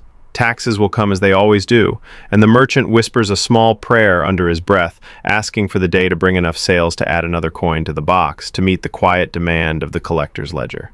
Children wake with soft yawns, stretching under thin blankets before rushing outside, sandals slapping against the stones. They run errands, their laughter bouncing off the walls, a bright sound that cuts through the morning's soft hush. A small girl carries a bundle of herbs, carefully held in her tiny hands, the scent of mint and green leaves trailing behind her. She pauses to look at a cat stretching lazily under the eaves, its eyes half closed in the dawn light. She giggles softly, the cat flicks its ear, and the girl continues her walk, her feet skipping lightly. Near the river, the water moves slowly, carrying fallen petals like small boats on its surface. A woman kneels by the bank, washing clothes against smooth stones, her hands red from the cold water, the fabric slapping softly as she works. She pauses, looking at the reflection of the pale sky, the ripples breaking the image softly, reminding her that time moves on, even in the quietest moments. She thinks of the taxes that will be collected soon, of the small jar hidden in her home where coins wait like seeds in the earth, each one carrying the promise of duty fulfilled, of order maintained, of another season lived under rules that demand payment yet allow life to continue. She smiles softly, turning her attention back to the laundry, the quiet sound of her work blending with the birds calling softly from the willows that dip into the water. As the sun climbs, Ito's streets fill with the quiet music of daily life, the shuffle of sandals, the calls of merchants announcing their goods, the soft laughter of neighbors exchanging morning greetings. A samurai walks down the street, the swords at his side swaying gently, a quiet reminder of the taxes paid to carry them, of the silent promise of protection and honor. He stops to buy a rice cake from a vendor, bowing slightly, his hand resting lightly on the hilt of his sword as he exchanges a few coins. The vendor bows deeply, eyes briefly flicking to the steel before offering a soft, "Thank you." In this small moment, there is peace. The peace of a transaction completed with respect. The peace of a community living within its rules. The peace found in the warmth of the rice cake resting in the samurai's hand as he continues on his way. The morning light softens the edges of Ito's rooftops, turning them gold for a moment before the day fully claims the sky. Lanterns are extinguished, smoke rises from kitchens preparing midday meals, and the soft sounds of a city alive under rules, taxes, and hopes weave together into a gentle lullaby. You may rest now if you wish, letting these images guide you softly into dreams. Take a slow breath, feel the calm in your chest, and let your thoughts soften as we walk further into Ito's gentle streets, where the beard tax waits quietly in the background, and people find laughter even in the smallest things. It is just past midday, and the streets are warm under the gentle touch of the sun. Shadows fall softly from the eaves of houses, painting lines on the stones below where children hop, play, and chase each other with the bright, careless energy that even the weight of taxes cannot dim. A boy carries a basket of rice carefully, his small hands gripping the woven handles tightly. He stops near a vendor, watching as the man arranges pieces of fish, the silver scales glinting in the light. The vendor looks up, giving the boy a small nod and a kind smile, before returning to his careful work.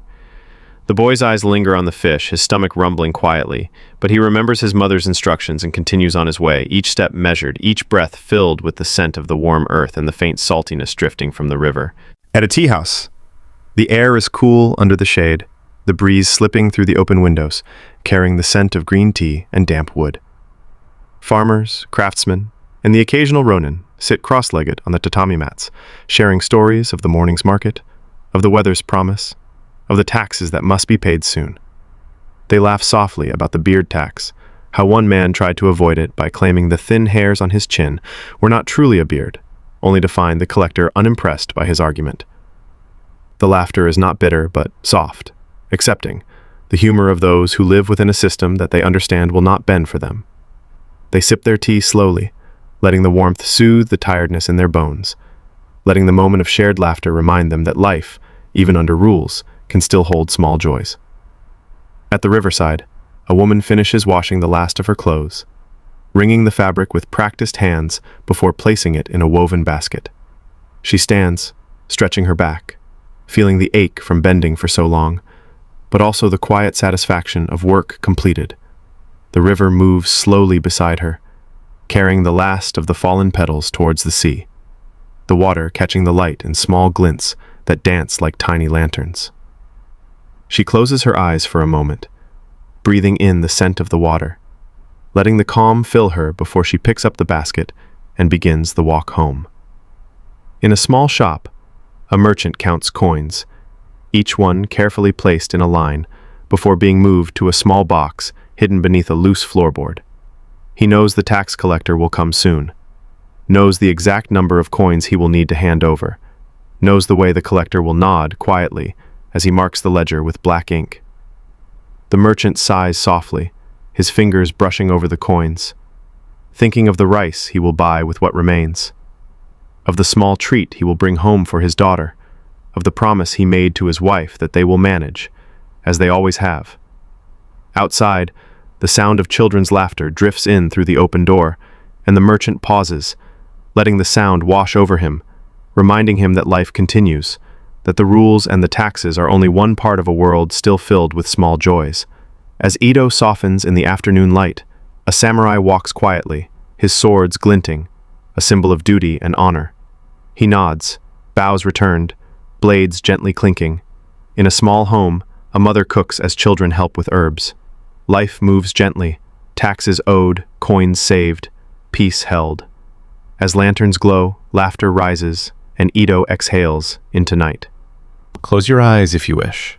Let your breathing deepen, and let yourself drift with me into the warm glow of Ito's lantern-lit streets, where even the quiet worry of taxes becomes just another part of the river's song, where life flows softly, carrying each person into another tomorrow. As the evening settles fully over Ito, the sky darkens into a soft indigo, and lanterns flicker to life, painting warm circles of light on the damp stones after the day's last sprinkle of rain. The air smells of earth, wood smoke, and a hint of grilled fish carried from nearby food stalls. Children play their last games before being called inside, their laughter echoing in the narrow streets as they chase shadows and catch the last moments of daylight. A small boy clutches a carved wooden toy, a gift from his father, while his sister tries to catch the petals drifting from a nearby cherry tree, giggling as they slip through her fingers. In a small courtyard, a family gathers around a low table. The father's hands are calloused from carrying goods at the market, the mother's fingers stained from preparing vegetables, and the children's hands still warm from holding each other's in play. The simple meal of rice, pickled vegetables, and a small piece of grilled fish is eaten slowly, each bite a quiet celebration of the day's work. They speak softly of tomorrow's plans, of the weather, of the customers who came to the shop, of the quiet reminder that the tax collector will arrive next week. The father nods, promising the children that he has saved enough coins, that they will manage, just as they always have. The mother smiles, though her eyes carry a quiet worry that she hides behind the gentle tilt of her head. In the narrow streets, a samurai walks slowly, the swords at his side catching the lantern light, reflecting small glimmers on the stone path. He stops to speak with an elderly neighbor, bowing deeply, exchanging polite words about the weather, about the small festival that will happen in a few days, about the taxes that are due. The neighbor chuckles softly, stroking his thin beard, joking about how the beard tax feels heavier than the beard itself, how the weight of it is felt every time he sees the tax collector's ledger. The samurai laughs quietly, nodding, understanding the humor that comes with living under rules that are firm, but lived with a quiet acceptance.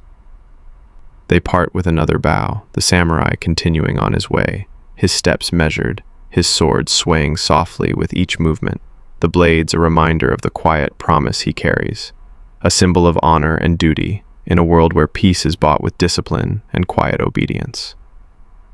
Near the river, the water glows under the moonlight, the soft ripples reflecting the lanterns strung along the banks for the upcoming festival. Women kneel by the water, rinsing the last of the vegetables for tomorrow's meals, their reflections moving gently in the water as they talk quietly. They share small stories of a child who learned to write a new character, of a neighbor who shared rice when their pot was empty, of the quiet fear that always lingers before taxes are paid, of the relief that follows when the ledger is marked and the coins have been handed over.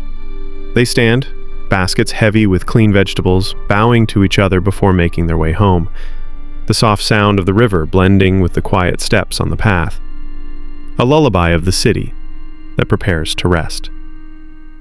In a tea house, lanterns sway gently in the evening breeze, casting warm light on the tatami mats where customers sit, their cups steaming with fresh tea. The low hum of conversation blends with the occasional soft laughter as neighbors share stories of the day. They speak of the beard tax, of the sword tax, of the way the collector's brush moves across the ledger, each name marked with precise, unhurried strokes. They share stories of a merchant who tried to claim he shaved but was caught with a hidden beard, of the quiet resignation that follows when the collector nods, unimpressed. And then they laugh again, softly, with the kind of laughter that comes not from rebellion, but from the gentle acceptance of the world's unchanging rules, the laughter that helps them live within those rules, without bitterness. Outside, the night deepens, the stars appearing slowly above Edo, blinking softly in the clear sky. The lanterns glow like fireflies caught in stillness, guiding families home, lighting the streets as the last footsteps of the day move quietly toward rest. And in the quiet, the world breathes softly, the rules still there, the taxes still waiting, but life moving gently within them, with laughter, hope, and the soft promise that tomorrow will come again. Night in Edo is quiet, a gentle hush falling over the streets as lanterns burn low and the moon rises higher, bathing the rooftops in silver light. The air is cool, carrying the scent of the river, of damp earth, of the faint perfume from the last of the plum blossoms. In small homes, families settle under thin blankets, the last embers in the hearth glowing softly, casting warm light on the wooden walls. Children curl close to their mothers, their breathing slow, their dreams already carrying them to places where festivals bloom with lanterns, where rice cakes taste sweeter than in waking life, where the world feels soft and safe. A father sits by the small window, looking out at the moonlit street, his thoughts drifting to the coins hidden in a jar, to the ledger that will soon carry his name, to the quiet relief that will come once the taxes are paid. He does not resent it, but feels the weight of it, as one feels the gentle but firm pressure of a guiding hand on the shoulder. He thinks of the promise he made to his family, that they will have enough, that he will keep them safe, that they will continue to live quietly, honorably, within the world they have been given.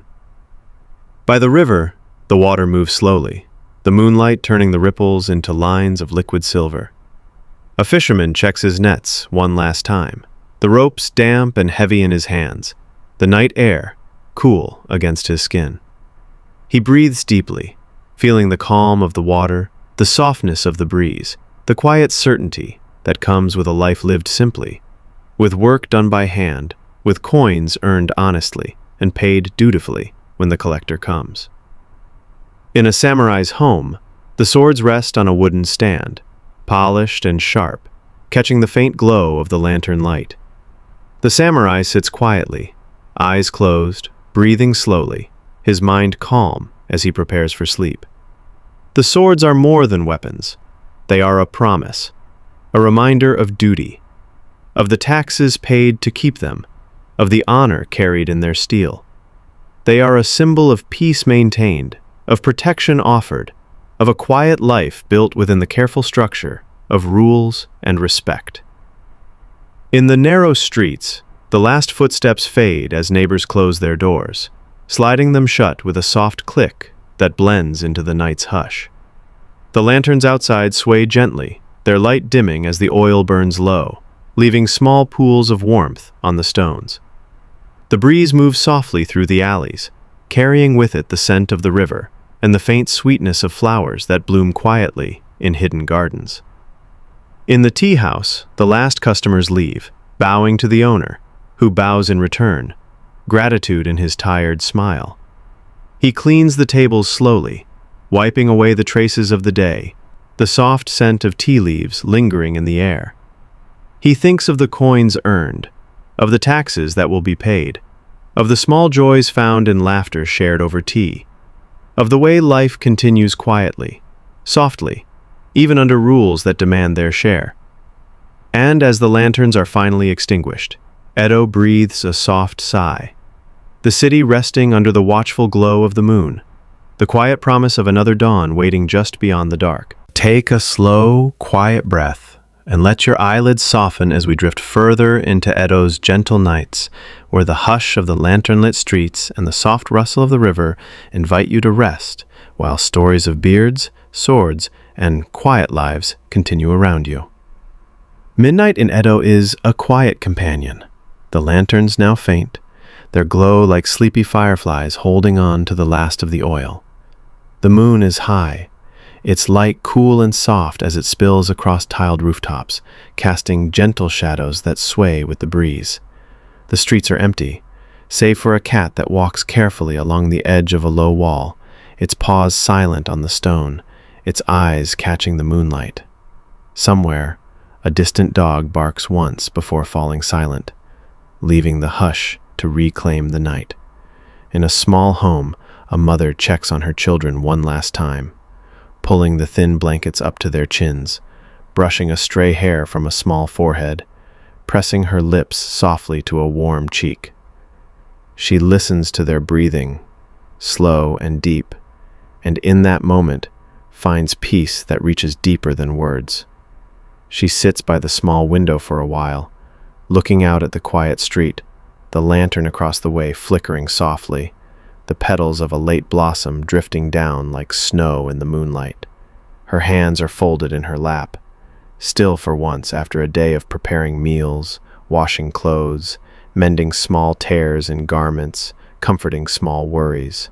In this moment of stillness, she thinks of the small jar hidden behind the kitchen pots, the coins waiting there for the tax collector's visit, each one a small promise kept, a duty quietly fulfilled.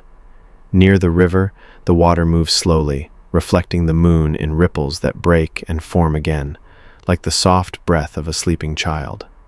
A fisherman's boat is tied loosely to a post, rocking gently in the water, the ropes creaking softly with the movement. He sleeps inside the small shelter of the boat, wrapped in a blanket, the scent of the river around him, the cool air against his face. His dreams are simple, the weight of fish in the nets, the warmth of rice and tea at dawn, the quiet satisfaction of coins earned and set aside for the tax collector who will visit soon. In the quiet streets, the tax collector also rests, his ledger carefully tied with string, his brush and ink pot packed neatly away, his mind slowly quieting from the day's work of knocking on doors, bowing politely, accepting coins with careful hands, and marking names with patient strokes of black ink. He has seen the way hands shake as coins are counted, has heard the quiet apologies when a payment is short, has offered small nods of understanding that are not promises, but small kindnesses.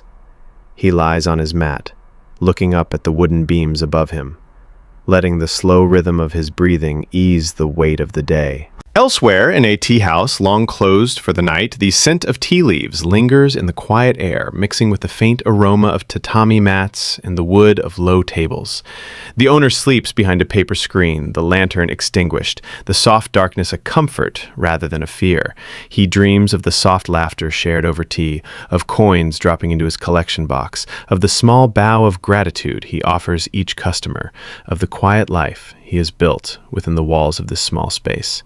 He knows taxes are due, knows the weight of them, but in this moment of rest, he lets that thought slip away, trusting that tomorrow will bring enough concerts.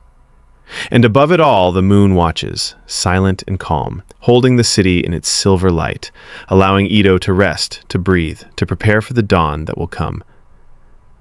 And above it all, the moon watches, silent and calm, holding the city in its silver light, allowing Edo to rest, to breathe, to prepare for the dawn that will come. Let your breathing remain slow and easy as we wander into the dawn of another day in Edo, where the first light touches the tiled rooftops, where the river glows softly, and where the world begins to stir under the watchful promise of another morning. Dawn in Edo is a slow, patient arrival, the sky turning from indigo to soft gray, then to the pale blue of morning.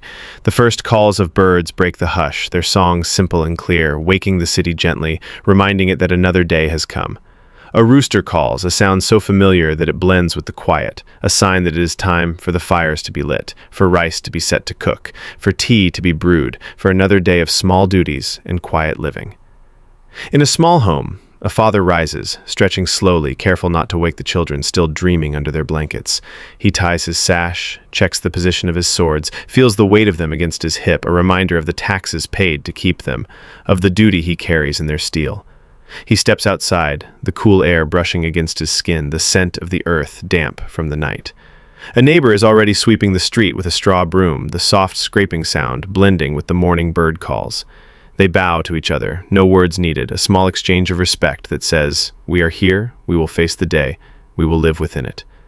At the river, mist rises from the surface, drifting slowly, catching the light of the rising sun, turning gold for a moment before fading into the sky. A fisherman checks his nets, pulling them in with slow, careful movements, the water dripping from the ropes, the sound soft in the quiet morning. He sorts the fish, placing them in a basket, his hands practiced and calm, his mind already thinking of the market, of the coins that will be earned, of the portion set aside for the tax collector's visit, of the small joy of bringing home rice and a small treat for his family. In the market, the shutters of shops are pulled open, wood groaning softly, the air filling with the scent of vegetables, herbs, and the faint aroma of dried fish. Merchants arrange their goods with care, each piece turned to its best angle, each basket placed precisely, each display a small promise to the day's customers.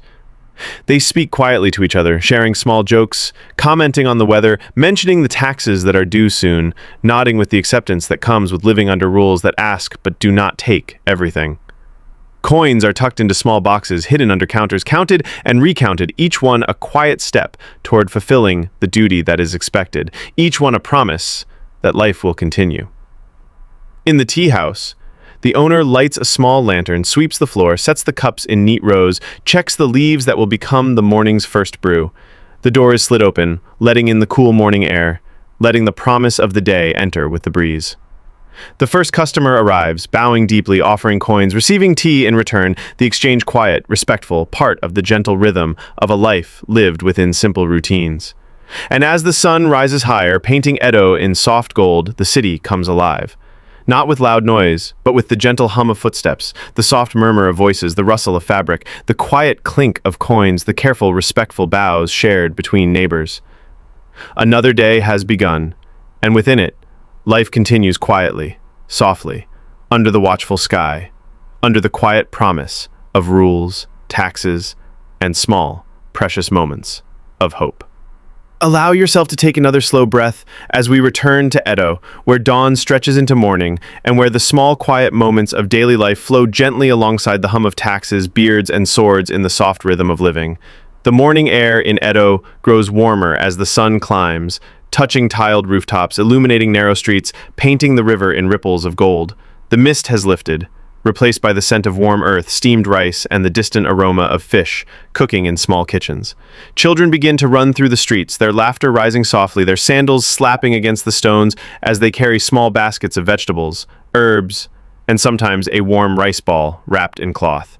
Their laughter is light, a sound that breaks the morning hush without disturbing it, a reminder that even under the quiet structure of rules, the world breathed joy into the air. In the market, merchants call softly to passers-by, announcing fresh vegetables, salted fish, and warm rice cakes. Their voices are not loud but warm and inviting, a gentle chorus that blends with the sound of footsteps and the soft rustle of fabric as customers move slowly, inspecting goods, asking quiet questions. A merchant weighs a bundle of herbs for a young mother who cradles her baby in a cloth sling against her chest. Coins are exchanged, small copper pieces that clink softly into a wooden box, each one counted, each one precious. The merchant's eyes flicker for a moment to the jar hidden under the counter, the jar where coins are saved, waiting for the tax collector's visit. It is a quiet awareness, a gentle tension beneath the day's soft rhythm, but it does not disturb the calm. The merchant smiles, bows, thanks the mother, and moves to the next customer with the same gentle respect. At the riverside, a fisherman cleans his nets, the water dripping from the ropes, creating small ripples in the river's slow current. He pauses to look at the sky, the clouds drifting lazily, the sun warming his face. He breathes deeply, letting the scent of the river fill him, grounding him in the simplicity of this moment. He thinks of the fish he will sell, of the coins he will earn, of the portion he will set aside for taxes, and then he lets the thought drift away like a leaf on the river, returning his focus to the simple work of cleaning and mending, preparing for tomorrow. In the tea house, the morning grows busier. Customers come and go, bowing, offering coins, receiving small cups of tea that steam softly in the cool air. The owner moves quietly, pouring tea, wiping tables, offering small smiles, accepting payment with careful hands. They speak of the weather, of the small festival coming in a few days, of the tax collector who visited the neighbor yesterday, of the quiet relief when the coins were counted, the ledger marked, the bow exchanged, and the tax collector moved on. There is laughter, soft and genuine, at the memory of a friend who tried to hide a beard under a scarf, only to be discovered and gently scolded before paying the tax. The laughter is not sharp or bitter, but soft, the kind that allows people to live with the rules, finding small humor in the quiet structure of their days. Elsewhere, a samurai walks down the street, his swords at his side, the blades catching the sunlight in small glints with each step. His posture is straight, his movements calm, his face composed as he nods to those he passes. The swords are more than weapons. They are the weight of responsibility, of taxes paid, of honor carried quietly. He stops to buy a rice cake from a vendor, bowing as he accepts the wrapped food, placing a few coins into the merchant's hand. The vendor bows in return, offering a soft thank you, and the samurai continues on his way, the soft clink of the swords a part of the day's melody. And as the sun climbs higher, the warmth grows, the streets fill with the gentle hum of life, and Edo breathes softly under the sky, the quiet promise of another day unfolding, one small moment at a time. Let your breathing remain steady as we continue walking through Edo's gentle streets, where the soft hum of daily life, the rustle of river breezes, and the warmth of morning invite you to rest deeper, while you learn the calm rhythms of a world quietly shaped by taxes and traditions. As the morning moves toward midday, the warmth of the sun is softened by a gentle breeze that moves through the streets, carrying the scent of rice cooking, the sweet hint of plum blossoms, and the faint salt of the river air. In a small home, a mother prepares lunch, stirring a pot of rice, adding small pieces of vegetables, the steam rising softly, filling the room with warmth. Her children help by folding cloths, arranging small bowls on the low table, their movements careful but filled with the quiet energy of youth. They speak softly, the children asking questions about the day, about the festival that will come, about the coins in the jar that wait for the tax collector. The mother answers gently, assuring them that there will be enough, that they will manage, that the world continues softly, even under rules that ask for small payments in exchange for peace. At the market, the flow of people slows slightly as the sun climbs higher, the morning's rush fading into a gentle hum. Merchants fan themselves with folded paper, sipping water, wiping their brows, while customers finish their shopping before the heat of the afternoon settles in.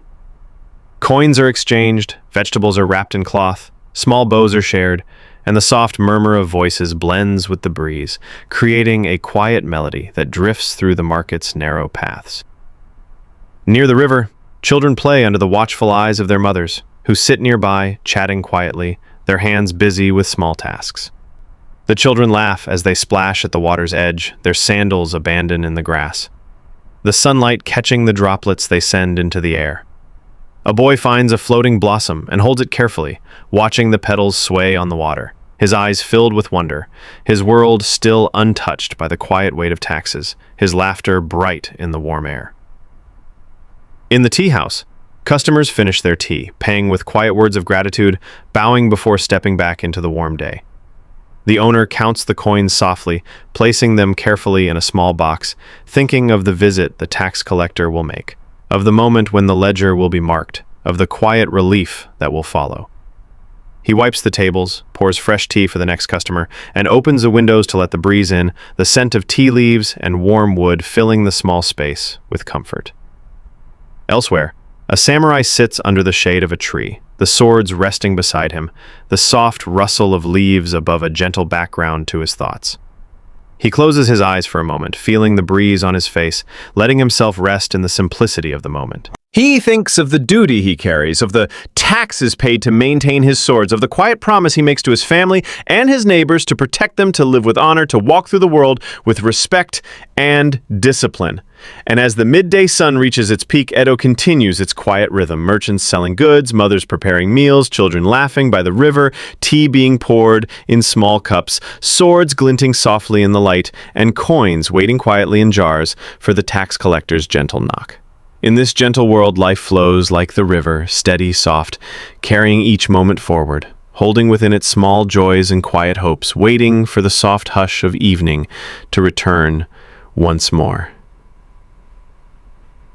Let yourself drift with the warm afternoon breeze as we return to Edo, where the quiet rhythm of daily life continues beneath the soft hum of traditions, taxes, and gentle moments of hope. The afternoon sun begins to soften, its heat easing as the breeze from the river grows cooler, moving through the narrow streets of Edo with the faint scent of water and blossoms. In small homes, the midday meal has been eaten, the dishes washed and set aside, the hearth cleaned, the warm coals banked for the evening. Mothers rest for a moment, sitting quietly by the window, watching their children play in the soft light. Their laughter, drifting like bird songs through the air. They speak softly to neighbors across narrow alleys, discussing small matters. The quality of the rice this season, the upcoming festival, the quiet relief felt once the tax collector's visit is complete. Their voices are calm, unhurried, filled with a gentle acceptance that shapes their days, without bitterness. In the marketplace, the afternoon lull brings a quiet to the stalls. Merchants sit behind their goods, fanning themselves, sharing soft jokes with one another, discussing the day's sales, quietly counting coins in their minds as they plan for the next day.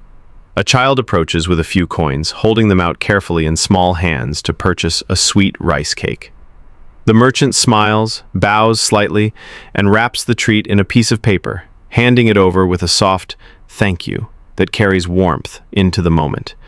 Behind the merchant's calm smile is the quiet awareness of the jar under the counter, where part of each coin is saved for the taxes due, a rhythm as natural as the sun rising and setting over Edo's rooftops. By the river, the fishermen mend their nets, the ropes spread out under the warm light, their fingers moving with practiced care as they repair small tears. The water moves slowly, carrying the reflection of the sky, the drifting petals of blossoms, the gentle promise of another evening to come. They speak to each other with quiet voices, sharing small stories of the river, of the fish caught that morning, of the coins earned, and of the quiet respect they feel for the system that asks for its share while allowing them to live in peace. In the tea house, the warm scent of brewing tea drifts through the air, blending with the quiet hum of conversation as customers sit, sipping from small cups, the steam rising softly as they pause from their day's work. They speak of the tax collector's recent visit, of the careful way he marked the ledger, of the soft bow exchanged once the coins were handed over, of the quiet sense of relief that followed, allowing them to return to their lives with a lighter heart. There is laughter, too, gentle and warm, as they share stories of small moments of joy, a child's first steps, a neighbor's kindness, the promise of the festival lanterns that will soon light the streets as the days grow longer. Elsewhere, a samurai walks slowly along a quiet path, his swords at his side, the blades catching the fading light as he moves with measured steps. Each footfall is deliberate, each breath steady, his presence a quiet promise of protection and respect. He stops to watch the river, the water moving slowly, reflecting the sky's soft colors.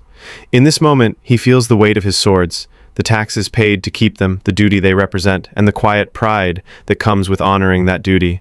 He bows his head slightly, offering a silent promise to continue walking this path, to live with honor, to protect those around him, and to accept the gentle structure of the world he inhabits.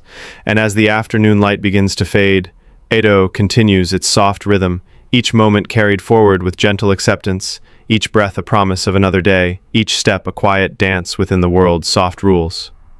Take one last slow breath with me as the sun sets over Edo, where the lanterns glow softly, where the river hushes into evening, and where stories of beards, swords, and small lives blend into the quiet promise of rest. Evening returns to Edo with a soft hush, the sky painted in hues of pale gold, soft pink, and gentle lavender as the sun dips below the rooftops. Lanterns are lit once more, their warm glow reflecting on the damp stones of the streets, creating small circles of light that sway gently with the breeze. In small homes, families gather around low tables for the evening meal.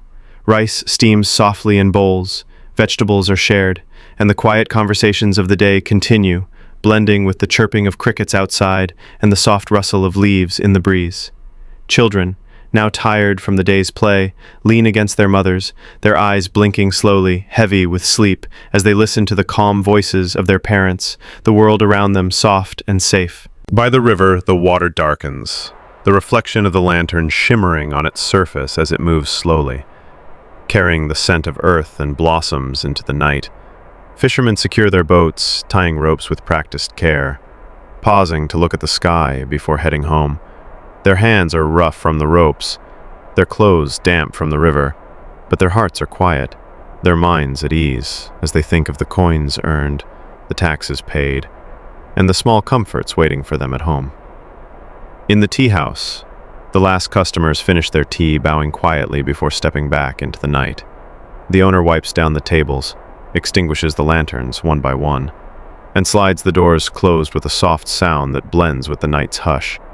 The scent of tea lingers in the air, a reminder of the day's quiet conversations, the gentle laughter, the coins exchanged, and the small, precious moments of peace that filled the space. In a samurai's home, the swords are placed carefully on their stand, polished and resting, the steel catching the last flickers of lantern light before the flame is snuffed out. The samurai sits for a moment in quiet meditation, his breathing slow, his mind calm. He thinks of the day's duties, of the quiet exchanges of respect, of the taxes paid for the swords that rest beside him, and of the soft promise he has made to live with honor, to protect, and to respect the world he is part of. Outside, the lanterns sway in the breeze, casting small warm lights across the quiet streets as Edo settles into night. The river whispers softly as it moves. The crickets sing, the leaves rustle, and the air grows cool, comforting, filled with the soft scent of the earth and blossoms. In this moment, Edo rests, the world breathing slowly under the watchful sky, the soft rhythm of life continuing, gentle and unhurried, allowing each person to find peace within the quiet structure of their days. And as you lie here now, breathing softly, let yourself drift with the hush of Edo's night, with the glow of lanterns, the whisper of the river, and the soft promise of tomorrow, the stories of taxes, beards, swords, and quiet lives blend into the gentle darkness, inviting you to rest deeply, safely, under the soft watch of the moon.